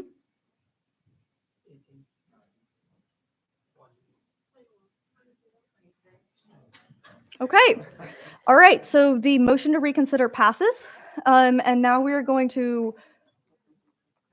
It's simple majority for It's a simple majority for reconsideration. So all those in favor of previous question, please say aye. So this is previous question on debate. We are going to vote on this piece of legislation. Would you like to, if you'd like to vote on this piece of legislation right now without debate, please say aye. All opposed, please say nay. Nay. I'm going to say that nays have it because previous question requires 2/3. So we're going to go into debate. And now, all right, we had no debate. So we're going to have pro debate from Senator Dunn. Yeah, I think this is a great bill. I think more representation for our students matter, especially as Senate continues to grow. I think also a lot of the fears people seem to have about this bill are simply more questions for apportionment and how that's going to work. If you feel strongly about that, I consider you to apply to be the apportionment chair, because right now it seems like a lot of the things that would borderline on con debate are more concerned with how they are going to distribute those seats as opposed to the actual act of putting this on the ballot to increase seats potentially. Okay, thank you. All right, that was pro debate. I see con debate from Senator Perry. While I can admire the attempt to increase representation within Student Senate, it is important to note that this bill would proportionally decrease representation of certain colleges, included but not limited to engineering, natural resources, and textiles.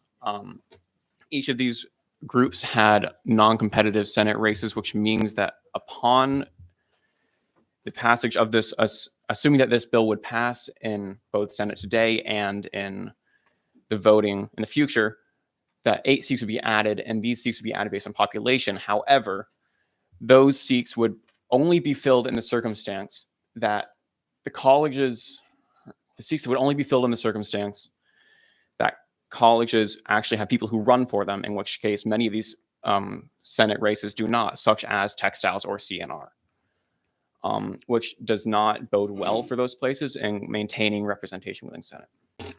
Thank you. That was con debate. I have a point of, is this point of information or is this pro debate? Okay, pro debate from Senator Pro Tempore Dewberry. Sorry. I Okay. also have a point of information from Would the Dewberry. previous senator's debate be considered a matter for apportionment and not for this bill? It's relevant to apportionment rather than the 8 seats itself. It's a little bit of both because the argument was on the basis of apportionment distributes on population, but it's also about the numbers and that sort of thing. So gonna allow it, if that makes sense. I'm fine with allowing it, but just to delineate that as well. Yes, yeah, that would be a point of information. Yes, okay. So So, pro debate from pro tempore. all right. I did have a pro/point of information, so I'm gonna start off with the point of information.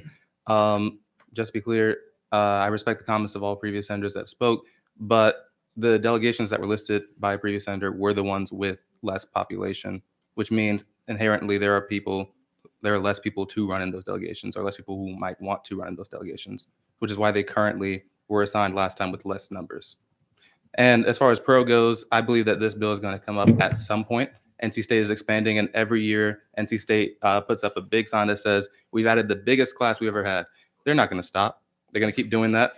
It's And not they're- them, it's the General Assembly. Yeah, that. And we're also expanding the university to house more people. So we're going to keep expanding, and eventually there are going to be more people that want to join student government. So this bill will come up at some point. It's better that we just go ahead and do it now. Okay. Thank you. That was pro debate. I have a point of information. Just reminding Is everybody. this a point of information or a query? No, it's a point of information. Remember that if you care about the apportionment, that's a totally separate thing, and you should definitely apply for that separately and try to separate that from what this bill is. Thank you. All right, I have a motion. Motion from Senator DeVay. Motion to previous question. Previous question has been called. A second to Senator Khan. All in favor of previous question, please say aye. All opposed, please say nay. I'm going to say that the motion fails because it doesn't get 2/3. So, division, all in favor of a previous question, please stand. Okay, count off. This is 2/3? Okay, can I have people who are in the nays stand? Sorry, everybody who's a nay, please stand. Okay, 1, 2, 3, 4, 5, 6, 7, 8, 9. Okay, I take back my decision. I think that it's definitely, sorry, previous question is in favor. So point of information though from Baker. A previous pro tempore implied that one of the colleges previously mentioned by a previous senator was not one of the largest colleges on our campus. The College of Engineering is 30% of our campus. You can find in that information in NC State Fast Facts. Thank you. Okay, point of information, but no, we're going into a roll call vote. What's the point of information? I was talking about the ones that were mentioned with less people running in them, not the ones with the higher attendance. Okay, thank you. Roll call vote. All right. No, you're. Okay, this time for real, we are actually voting on this piece of legislation. So, starting with Abdul Alim, Ahmed.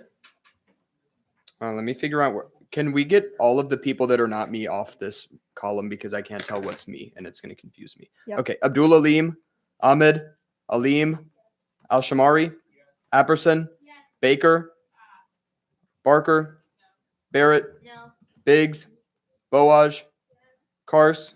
I vote no. Chiganti, Cook, DeVay, Davis, Desai, Deet, Dewberry, Dean, Dixon, Dunn, Etchebrew, Falso, Frink, Hardwick, Hernandez, Hines, Ibrahim, Joshi, Kalanina, Khan, Kalu, Ledford, Lennon, Lewis, Lundergan, Mengestab, Nandula, Perez, Perry, Piriani, Pittman, Price, Rao, Robertson, Robinson, Rolfe, Roman, Roth, Roy, Shonik, Seitz, Shahid, Smith, Spencer,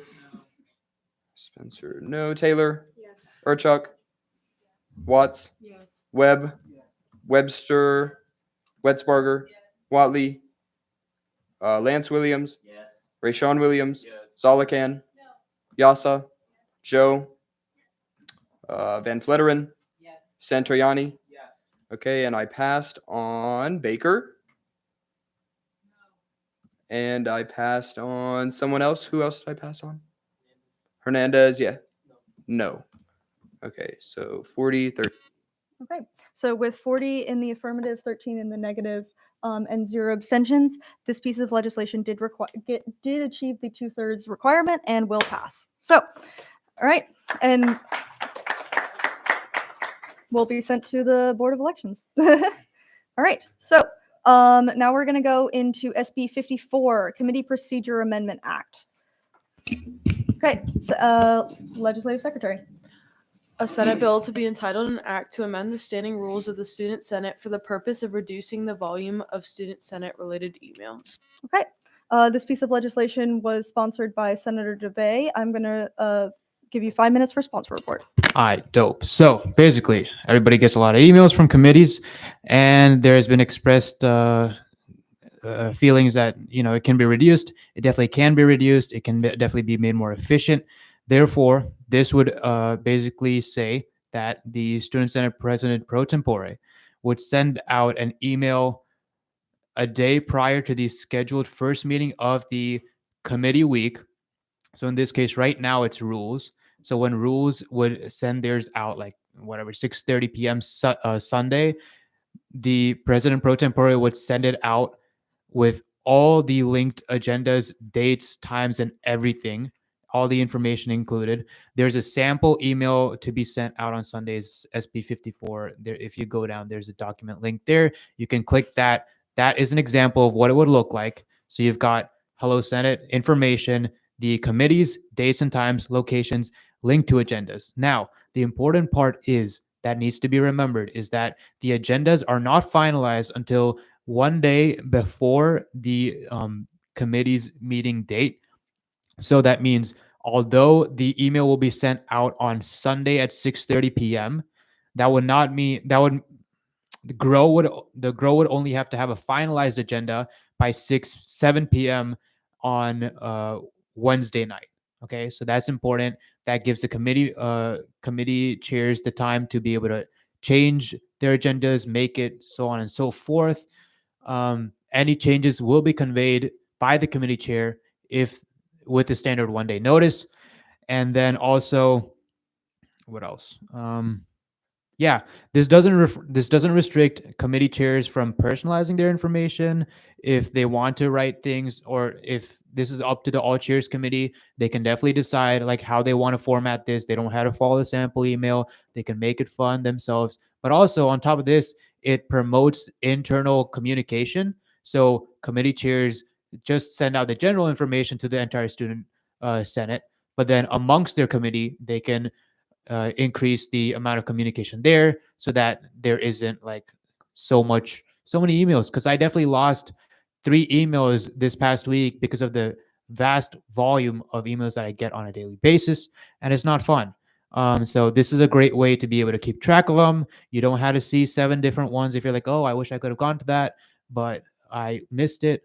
It's all on one email. It comes every week. It's set in stone, especially since our date and times are usually set in stone as well.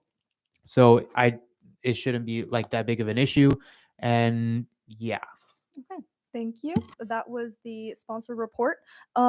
This piece of legislation was referred to to GROW, so I'm going to let Chair Ledford speak on it. Okay, so this bill came to grow and then it was tabled for one meeting to develop that template. And then it came back. And so at the end of it, we sent it back to committee with favorable review. And our pro debate was about the efficiency of the bill and that it would define a procedure of putting out that email. And then there was con debate on it taking away chair autonomy and kind of the specificity, but that was cleared up for the most part in the amendments. And you can look at that on the Senate committee report, the specific amendment that we made. Awesome. Thank you so much. So we're going to move into a period of 10 minutes for questions. Are there any questions on this piece of legislation? I have a query from Senator Spencer. I just want to make sure I'm following the right logic here before we get to debate. So you're saying if this passes today, the pro tempore would send out an email on Sunday with all of the agendas, presumably blank if the chairs haven't made the agendas. But then once they make them, like I'm on student affairs, I meet on Wednesdays. Once Senator Price makes the agenda, she has to send another email out with the updated agenda. No. So it's just that person's prerogative to go look at that point for the agenda if they're not on student affairs. So basically what will happen is a chair links the blank template, and then over the course of the, 4 days that they have, they'll update that linked agenda template with the stuff that they need. So by the time that your committee meeting comes around, then you will have a full agenda that is on that one link that was sent in that one email. And then it's also accessible to all other members of Senate to be able to go in and see all those agendas through those one links in that one email. It's the notice of the meetings it's only one notice of the committee meetings and it has links all of the agendas. So then, like, if you want to look at an agenda for another committee, you would just have to go look at some point after Sunday to see if they've updated it or not. I'm just trying to follow the logic here. Yes, exactly. Okay, Yes. so there will be no other notification. You just have to go on your own look. Okay. Exactly. Okay. Are there any other questions on this piece of legislation? Is that a question or a point of information? Point of information from Senator Robertson. So what this will do is eliminate those emails that you get from chairs on committees that you're not in. So you won't be getting all those emails. You can just go to that one email and find it. Now, if you're like, I'm on GROW, so I expect Senator Ledford to send me an email saying what we're going to go over for GROW. Fine. So that's 2 that I'll get about my committee. But then I won't get finance. I won't get any of these others. It eliminates those. But if I'm curious about finance, all I have to do is go to that Sunday email and pull it up. Is there there's an expectation for committee chairs to follow up with their individual committee members? If they think it's necessary. If they think it's necessary. Okay. Does that help you? Okay. Awesome. All right. That was a query. Is there any other questions? Seeing none, we're going to go into debate. Is there any pro debate or con debate? Did we last start with pro debate or con debate? Pro? Okay, so we're going to go con debate. Going to go with con debate from Senator Dean. Hi guys. So I think I know I'm the only 2-time chair in the Senate. So I think numerous reasons why I don't really like this legislation is because having to put an agenda like on, I guess, an email and the agenda is not filled out, and that would probably be the case for a lot of like Wednesday meetings or like Thursday meetings. I think it's like why are we doing that? Like it's just, I don't know. I just think if we're sending out an email, the agenda should be done. And that kind of goes into my next point, where if we're doing the agendas and has to be sent out by Sunday, even if the chair leaves it blank, then I think it puts a lot of stress on chairs to do their committee work and agenda planning over the weekend, in which this is basically kind of like a job where we should be prioritizing like our weekends for ourselves, even though I know some of us don't do that, like me. But I really don't think it's good to couple this with Sunday deadlines. That's another issue.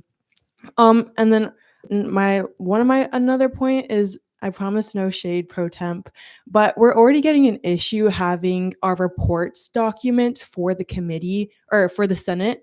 We typically get it like 30 minutes or during the Senate meeting of, where we have to fill it out. And so I think if there's already a disconnect with communication that I think is strictly based on the entire workload that the pro temp already has, I think the pro temp position is very filled with a lot of various factors. I don't think it's good to put an extra responsibility on the pro temp to be doing it on Sunday, which could be delayed, or there could just not be sufficient communication from the chairs and stuff like that. And then also another point is that I really enjoy the autonomy of writing up my own emails. If you guys read some of my emails, they're very informative, explaining to my committee some important things, but then also some important things that the Senate should know, and that I hope that people will read them. Like my previous email I sent to the Senate of my committee notice is that we were meeting in the suite, and that because of how large our committee is and more space, so therefore the space in the suite is reserved for not accessible. And I think that's pretty important for the entire Senate to know alongside my committee notice. Okay. Yeah. Thank you. All right, I have a query from Senator Apperson. Wait, so was this big? Is this the reason we got like a bajillion emails in the past like 3 days? No, this It's just unrelated. This is unrelated. Okay. This is during committee weeks, which is the off week. So, that is a query from Senator Roy. Okay, so for the chairs who don't meet this deadline, who like don't submit anything to the pro temp, are they just left out of the email, or do they have to file their own thing? Like, I'm confused. I'll refer that to the sponsor. It's as simple as a blank template, is all I can say. What would it be? It would be an agenda with a blank template with what would probably be the attendance list, like the, last meeting's minutes, new business, old business, whatever. That would be linked to the email that pro tempore sends out. That can be updated at any time. No pressure on the committee chair, as long as it meets the. Is this answering the question, or is this debate? Yeah, sorry, I was going on a tangent there, but yes, it would just be a blank template. It would be a blank template. Okay, so does that answer your question? Not really. I mean, I understand that, but are you saying it? I'm just saying, what if they didn't submit the blank template? Like, I understand it's no stress for that, but I'm in this hypothetical situation. I guess in this case, it would fall on the pro tempore. So, in the kind of the way that the statutes are written. All right. Query from Senator Webster, and then we'll do you in the back. Okay. So like my question kind of echoes the concern of previous senator, in that like if we don't have people like chairs sending in their information and like creating a delay in email, would it be possible for the pro temp to still send that email without the information, so that way like we still have like consistency? Because I would just be highly concerned that like there's just so many points of communication that like one thing falling through and then domino effects, and then we don't get the email on Sunday, and then we don't know what happens. So it's just like, would the pro temps would it be a hard thing of like pro temp is going to send it on Sunday regardless of the information that the chairs have provided? Like if there's like 2 committees missing their information, we're just going to send it anyways, so that way the rest of the committees aren't penalized for like information not being shared. So I'll give that to the pro tempore. This is also going to be a position in session to session type of thing, and even a situational type of thing. But I think also is like generally we have to stick by our rules, and if we're implementing this type of thing, it would go out with whatever information we have. To echo the sentiments of the Senate President, I would, but I can't guarantee every pro temp following me would. Yeah, I guess in practice for this session, pro tempore Dewberry would just make a copy of the template, but in future, but that's again, it doesn't specify that type of thing of whose responsibility it is if it fails. But all right, that was a query from Senator Piriani.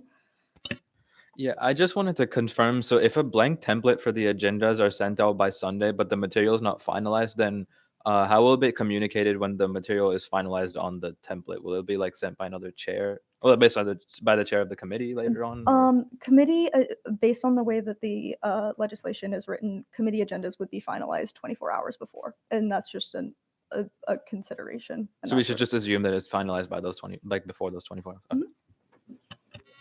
Point of information from Senator DeVay, though. With the current, so what the statutes say currently and what has been done in the past is that you get the email one day before the meeting. This is basically, it's literally saying the same thing of the agenda is considered finalized one day prior to the meeting. So it's the same precedent. It's just you're getting the template in an email that is sent out on Sunday that can then be updated over the course of the time until your committee meeting, or the committee chair would have to send out that email like right now. You don't get a notification when the agenda is completed. You get a notification that the agenda exists. So, motion from Senator Dr. Baker. Are we in the period of questions or the period of debate? We are in debate. I move previous question. Previous question has been called. Is there a second? Second from Senator Dunn. All in favor of previous question, please say aye. Aye. All opposed, please say nay. Okay, ayes have it, and we're going to move into a roll call vote. Okay. SB 54. Yeah, we're our numbers are all over the place today. All right. Alrighty, you guys know the drill. Abdul Alim, Ahmed, Alim, Al-Shamari, Apperson.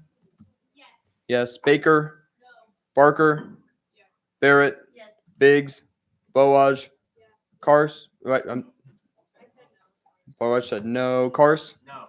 I vote yes. Chiganti, Cook, DeVay, Davis, Desai, Deet, Dewberry, Dean, Dixon, Dunn, Echeverry, Falso, Frink, Hardwick, Hernandez, Hines, Ibrahim, Joshi, Kalanina, Khan, Kalu, Ledford, Lennon, Lewis, Lundergan, Mengestab, pass. Nandula, Perez, Perry, Piriani, Pittman.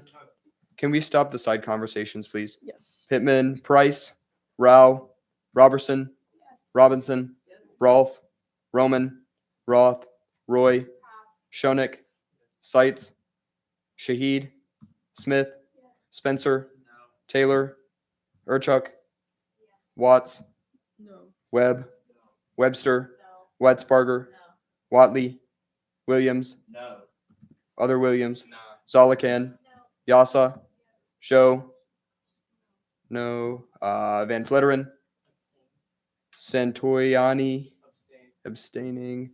Okay, and I know there were quite a few passes. You guys are really working on my keyboard skills here. All right, who passed? going- Davis.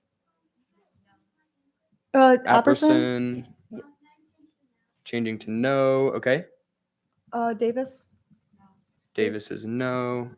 Who passed? Echeverry. Echeverry, no. Falso, no. Okay. And was there anybody else? I feel like there was. Mengestab, Alim.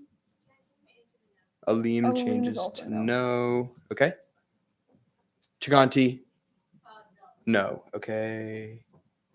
And Mengestab, yes. And I'm sorry, Roy. Roy.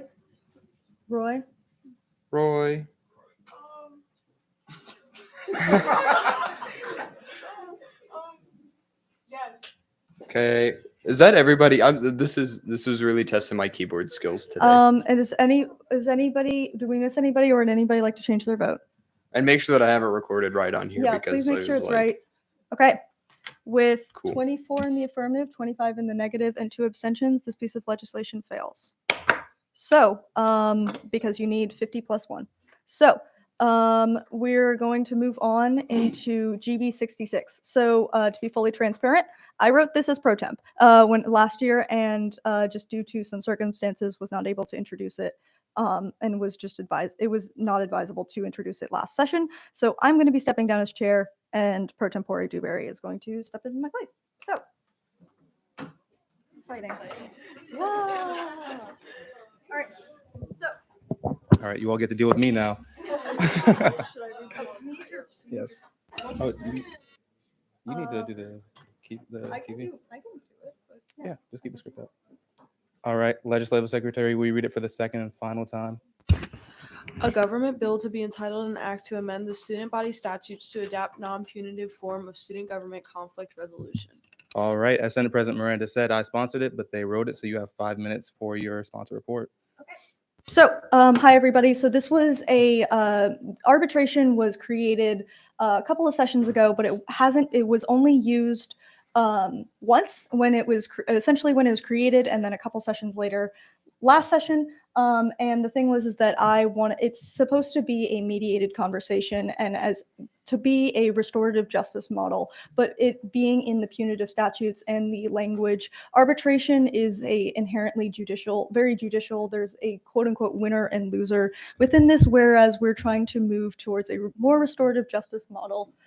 Within this, as you can see, it's supposed to be a peer mediation type of thing. So it's the previous way that it was, the biggest changes are changing it from the arbitration to mediation, as well as making it so it's the petitioner and respondent are much more on the same sort of level language-wise, because language matters, as well as having a confidentiality clause, just to make sure that everything is it's a private mediated conversation that's within student government for student government matters, as well as expanding the reasons that somebody could access this process to make it a little bit more accessible and actually utilize within our statutes. So yeah, that's about it.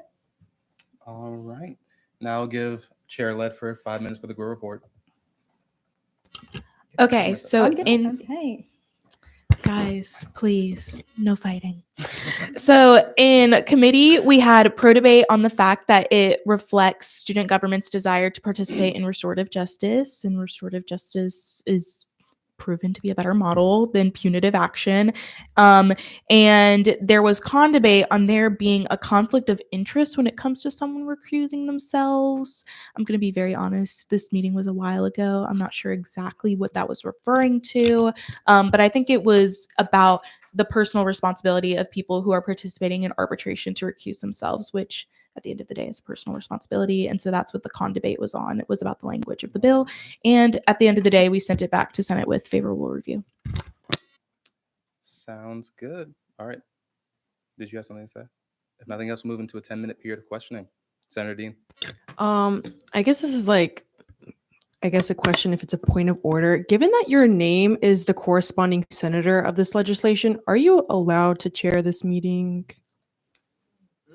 I am, since I wasn't the one who wrote it. I was only introducing it from the pro temp drive. But still like the name?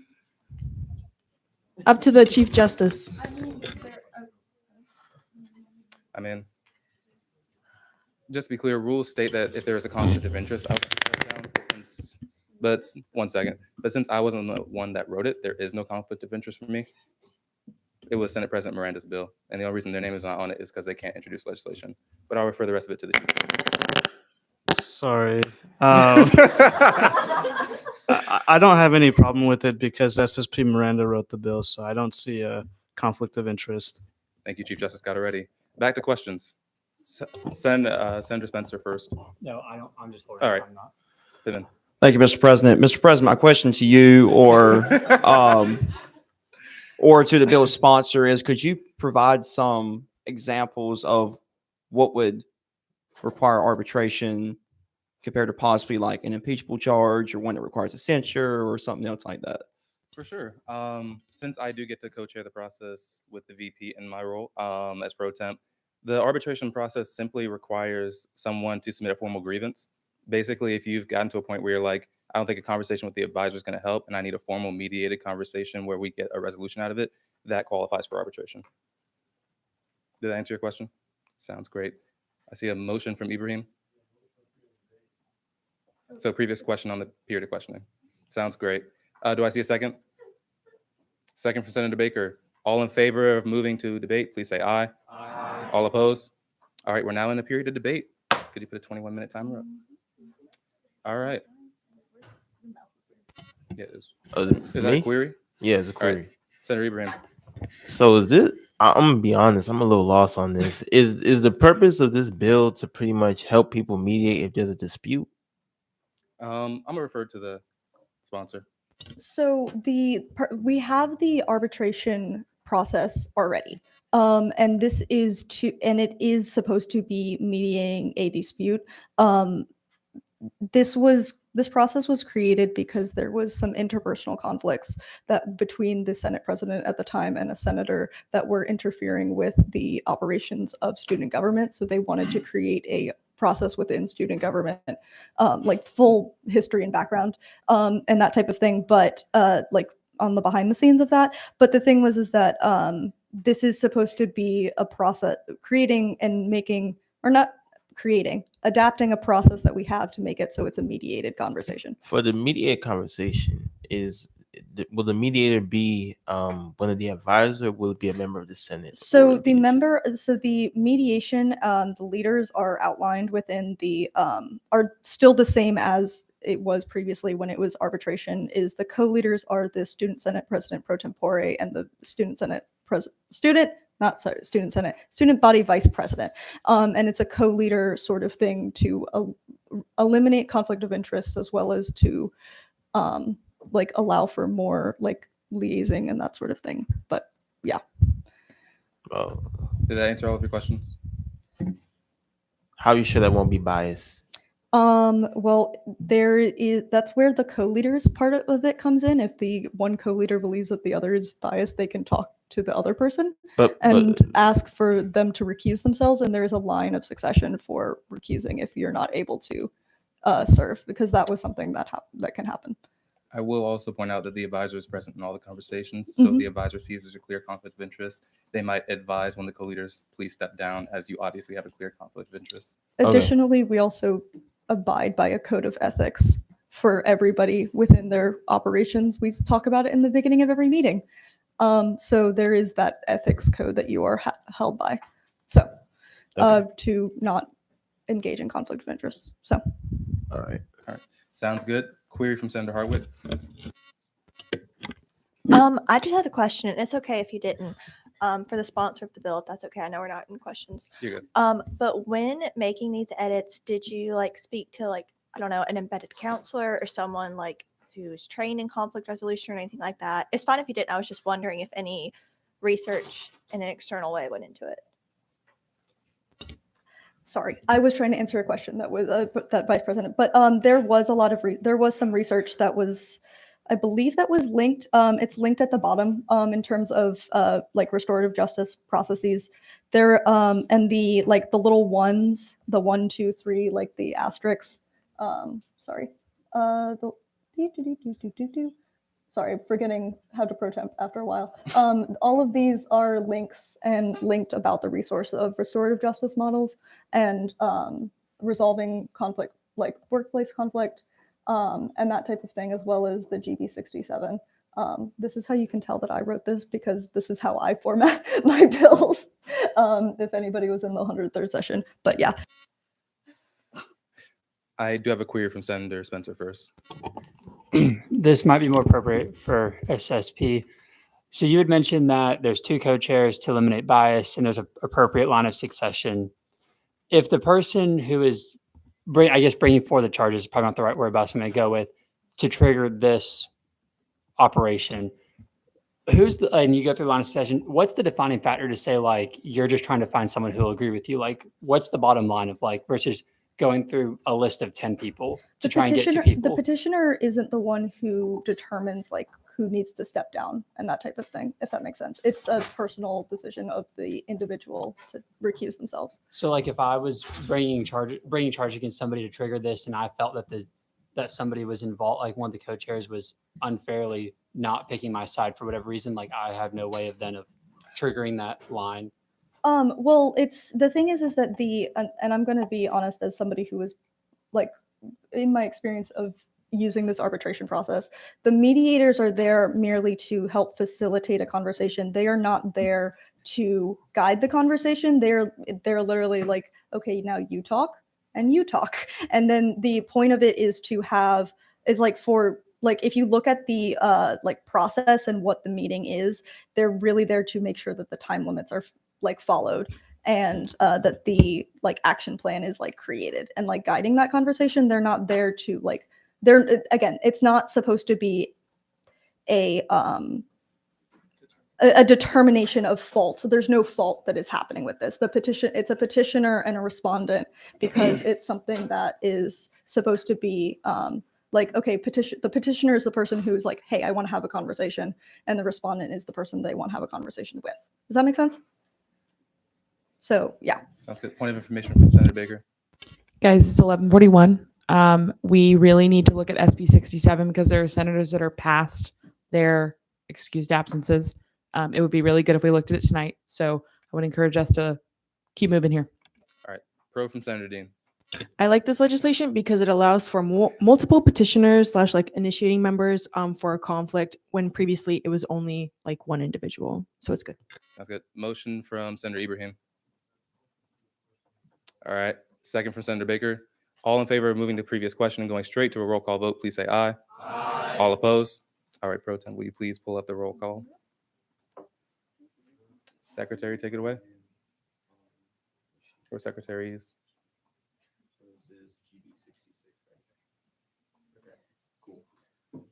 Alrighty, you guys know the drill. Abdul Aleem, Ahmed, Aleem, Al-Shamari, Apperson, Baker, Barker, Barrett, Biggs, Boaj, Kars. I vote yes. Chiganti, Cook, DeVay, Davis, Desai, Deet, Dewberry, Dean, Dixon, Dunn, Echebaru, Falso, Frink, Hardwick, Hernandez, Hines, Ibrahim, Joshi, Kalanina, Khan, Kolu, Ledford, Lennon, Lewis, Lundergan, Mengestab, Nandula, Perez, Perry, Piryani, Pittman, Price, Rao, Robertson, Robinson, Rolfe, Roman, Roth, Roy, not here, Shonik, Seitz, Shahid, Smith, Spencer, Taylor, Urchuk, Watts, Webb, Webster, Wetzbarger, Watley, Lance Williams, Rayshawn Williams, Zolakan, Yasa, Joe, Van Fletteren, Santoyani. All right. Did I miss anyone? Okay. Shonik. Shonik is yes. I didn't realize to get a vote abstain for obvious Abstain. reasons. Okay. And Dewberry abstain. Anyone else? Cool. Oh, I'm sorry. Spencer. Spencer is no. Okay, cool. All right. With 45 in the affirmative, 1 in the negative, and 2 abstentions, this piece of legislation does pass. Sorry, I'm not familiar with how your computer works. You're good. Okay, all right. You want me to share that? What? What'd you- You want me to share that? No. All right. Okay, so thank you. Good job, take one. Okay, we are, all right, so considerations, is there any amendments to the agenda? Secretary Carter. I move to table SB 68 consideration of the next meeting. Okay, awesome. SB 68 is going to be tabled for the next meeting. Or sorry, not, it's, excuse me, second. Is there a second? A second from Echebaru. Okay, all in favor of tabling, please say aye. Aye. All opposed, please say nay. It's tabled for the next meeting. Okay, awesome. All right. SB 67, Excused Absence Policy Establishment Act. All right, Legislative Secretary, will you please read the long title? A Senate bill to be entitled an act to amend the standing rules of Student Senate for the purpose of establishing and codifying an excused absence policy and verification system. Okay, awesome. This piece of legislation was sponsored by Senator Dewberry. You have 5 minutes for a sponsor report. Good evening, everyone. I'll be quick. We're students. Things happen. Sometimes we need to have excused absences. And essentially, our current system does not cover that. It does not take it into account. And when you get to 10 absences, no matter what it was, even if you're just having a bunch of health issues, you have to have a GROW hearing. And so that's just not necessarily fair for those who do have extenuating circumstances, and this covers that. Okay, awesome. This piece of legislation was referred to Committee on Rules. So Chair Nandula, is he? Okay, he was here, but he's not here anymore. Vice Chair is. Oh, wait, sorry. Okay. Sorry. Oh, sorry. Oops, sorry. Grow gets to talk. And then, sorry, apologies. Okay. Rules was the other one. Thank you. Okay, Grow, go for it. Okay, so we had pro debate happening with the reasoning that it doesn't abuse the power of absences because of the number of attendances that can't be missed within a 2-week Senate cycle. It's a math thing. I don't really know. I was there though. And the bill was sent back to Senate with favorable review. Okay, it's 3 because 2 for Senate, 1 for committee. Anyways, with that, we have, is there any questions for this piece of legislation? Question from Senator Apperson. So I know Dogberry mentioned not Dogberry, Dewberry. What? I'm sorry, I'm so tired. It's late. A previous Senate, the sponsor. The sponsor of the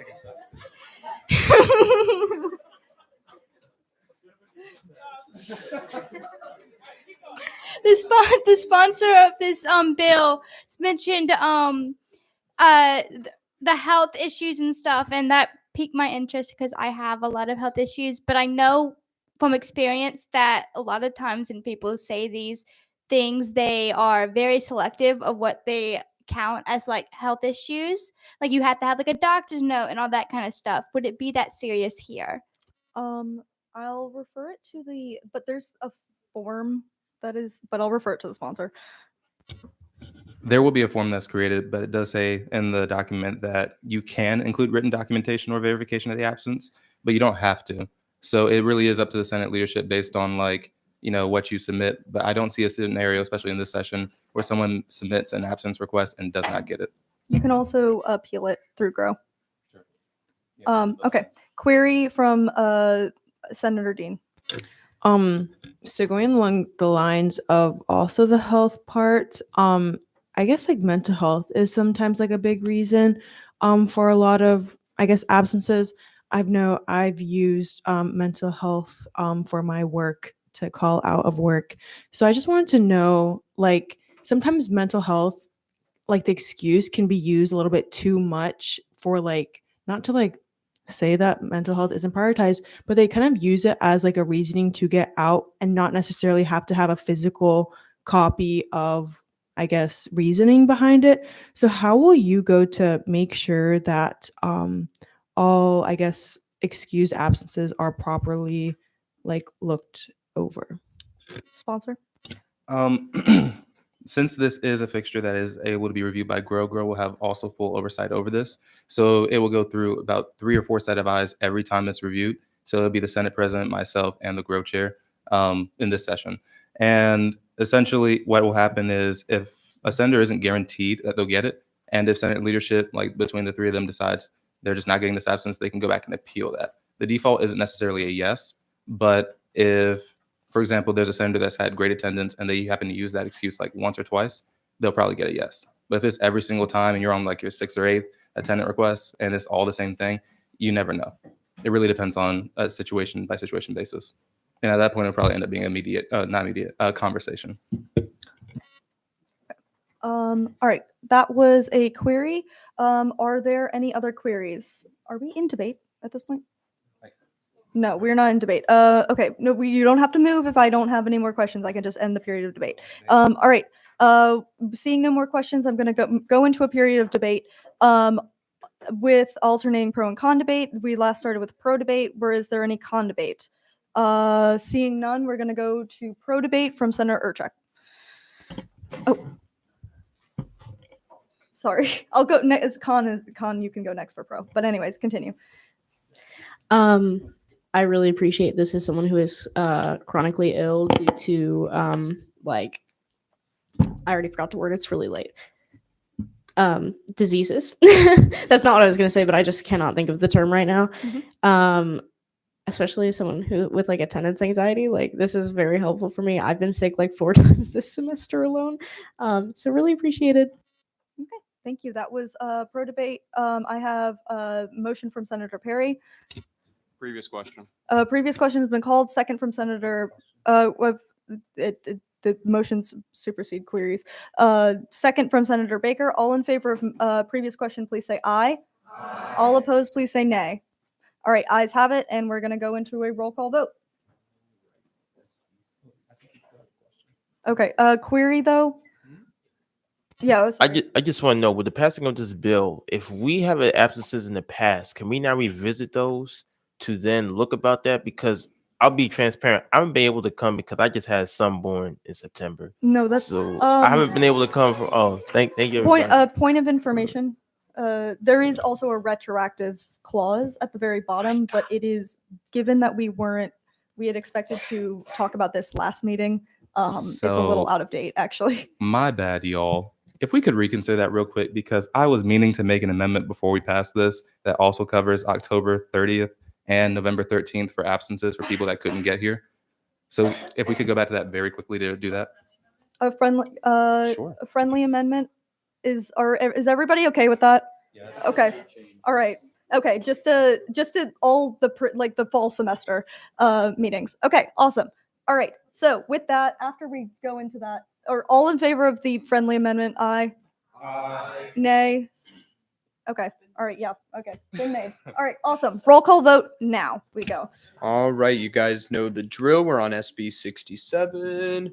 Abdul Alim, Ahmed, Alim, Al Shamari, Apperson, Baker, Barker, Barrett, Biggs, Boaj, Kars. I vote yes. Chiganti, Cook, DeVay, Davis, Desai, Deet, Dewberry, Dean, Dixon, Dunn, Echebaru, Falso, Frink, Hardwick, Hernandez, Hines, Ibrahim, Joshi, Kalanina, Khan, Kalu, Ledford, Lennon, Lewis, Lundergan, Mengastab, Mandula, Perez, Perry, Piriani, Pittman, Price, Rao, Robertson, Robinson, Rolf, Roman, Roth, Roy, Shonik, Seitz, Shahid, Smith, Spencer, Taylor, Urchuk, Watts, Webb, Webster, Wetzbarger, Watley, Lance Williams, Rayshawn Williams, Zalakan, Yasa, Joe, Van Fletteren, Santriani. Awesome. Okay, awesome. With 53 in the affirmative, 0 in the negative, this piece of legislation does pass and will be enacted. So awesome. All right, now we're moving out of a second reading. Hey, we only had one delayed bill. Yay. Which is better than last meeting. So we're making improvements. All right, senator intake form. Everybody who's a new senator, please fill that out. And then delegations with open seats, we're anticipating a couple. So now we're going to move into comments and announcements. Okay, Vice President Carreño. Hi, everyone. I'd like to take a moment to recognize Senator and Student Senate Secretary John Carter. This is his last meeting because he is studying abroad next semester. I remember John Carter coming in as a first-year senator, then being elected to PCOM senator, and now Senate Secretary, and most closely I worked with him when he was Allison and I's assistant campaign manager. He's had great contributions to SG, and you will be missed. Thank you. Thank you. All right. Pro tempore. All right. I just want to double down on something I said earlier to Jazar, Mary, Nyla, Parker, Lance, Lalith, and Alyssa Price. Thank you all for the incredible amount of work you do for all of us in Senate. And thank you for helping me. Like I said, pro temp is not a one-person job. It is done by 6 people. All of them help me every single week get the job done. And I really appreciate them. Can we give them a round of applause, please? Okay. And thank you to John, too. You do amazing work for us. The proxy system would not have worked without you. Thank you to our Senate leadership team. Okay. At large. You know how you guys love me so much. You should sign up to help me this weekend because we need people, please. We need help at ASG. Senator Roberson. Sorry, and then Baker. Okay, so graduate and lifelong education has meet and greet tabling next week, and I have no one who has signed up to help me. So it is on the 19th and the 20th from 4 to 7. If some of the graduate student folks would sign up, that would be great. Also, a lot of times you guys don't realize, I guess, that graduate students have so much on our plates. We have families. We have dissertations to write. Mm-hmm. Thesis, yes. So when you see, I keep hearing this buzz about graduate students not participating. We are doing the best we can. And Thankful for do everyone, not yeah. take away our seats, because when we come to the table, we offer a lot. So do not consider us out. Just please remember that. Thank you. Okay. Senator Baker. I am so pleased to announce to you that I am graduating in December, which means this is my last damn Senate meeting. Shout So out to consider Senator this Dr. my Baker. official resignation from your body. But seriously, it's been super fun. I will miss being with all of you next semester. The personal part, not the midnight meeting part. But keep doing the work you're doing. Thank you. Thank you. Also, shout out to Senator Kalanina, who is also resigning for going to study abroad. So shout out to her. Anyways, sorry, Zalakan and then Urchuk. Or sorry, Don, did you have something? Oh, I just want to say thank you guys for rolling with the punches kind of on the new finance committee bill consideration process. I personally think it makes more sense not to just kind of consider the same things twice, but I will make sure that the few new members of my committee have finished the bias training before our next committee meeting. And just thank you guys once again. Yep. Thank you so much. All right. Zalakan, sorry. Will the new CNR senator like come see me after so he can be added to the group chat? Yeah. Yay, CNR being full. Woo! Okay, awesome. Sorry, did somebody else have it? Sorry, Urchuk. Okay. Really quick, guys. I run my own small business, and I'm having my first sale on Saturday potentially. I'll send it out over listserv, but 12 to 5 somewhere that I'll send out over listserv. But I sell baked goods and sweet treats, so please consider supporting a small business this weekend. Okay, awesome. Roy. Okay, just an announcement. The Cows delegation is having a tabling next Thursday from 2 to 4 p.m. and we will have Howling Cows, so it'll be really fun. Y'all should come. Awesome. All right, Webster. The first year delegation is hosting its first outreach event this Friday. So if you have first year friends, tell them to go to Wolf Plaza. We have all of our pizza. So if you have freshman friends, tell them to come see us. We want their feedback and we will give them food for it. Okay, awesome. Dio, go.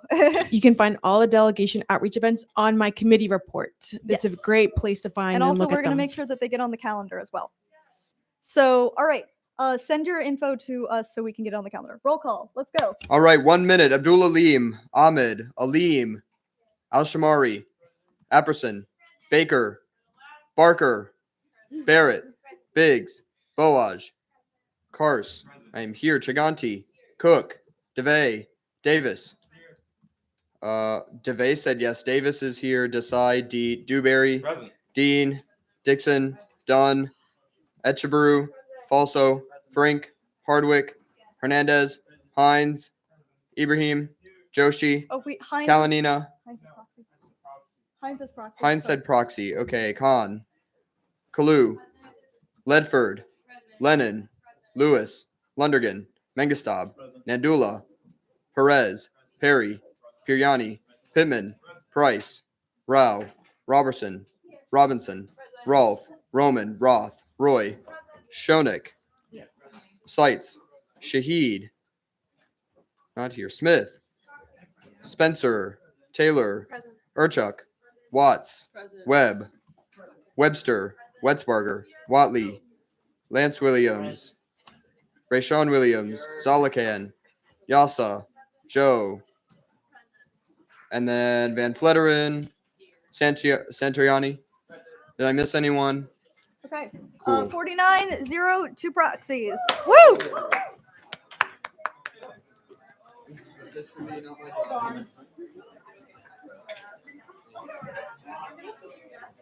Hey, we got through almost almost everything. My bet was right. Did you say one bill? Hmm? Did you say one bill off? No, I said under, but it's okay. Okay. I was close. That was a productive Senate meeting. Hey, we actually got through. We got through shit. Like, I was like, if Baker hadn't said that thing and we didn't worry it up, I was gonna do it. I said if Baker ahead and set the one thing that you already know was the last one. Yeah, I'm sorry I took the finances.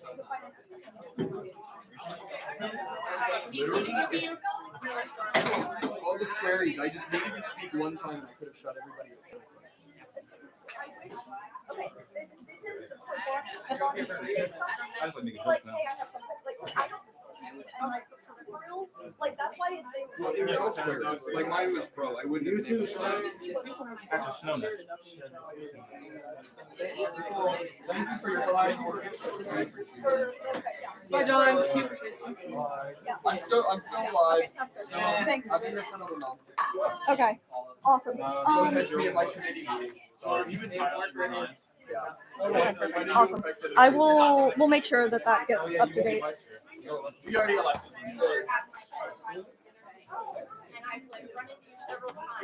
Oh, I need to update on the sheet now. Oh, yeah. On the sheet.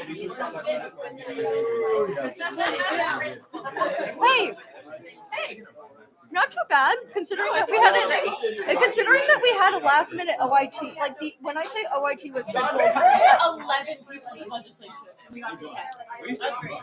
That's huge. That's way.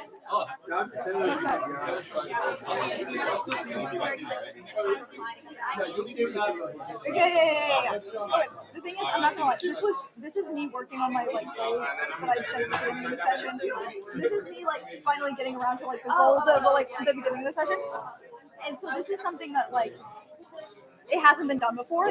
So like we have it like so that's where it's like we're figuring it out as we go. Does that make sense? So yeah. So like but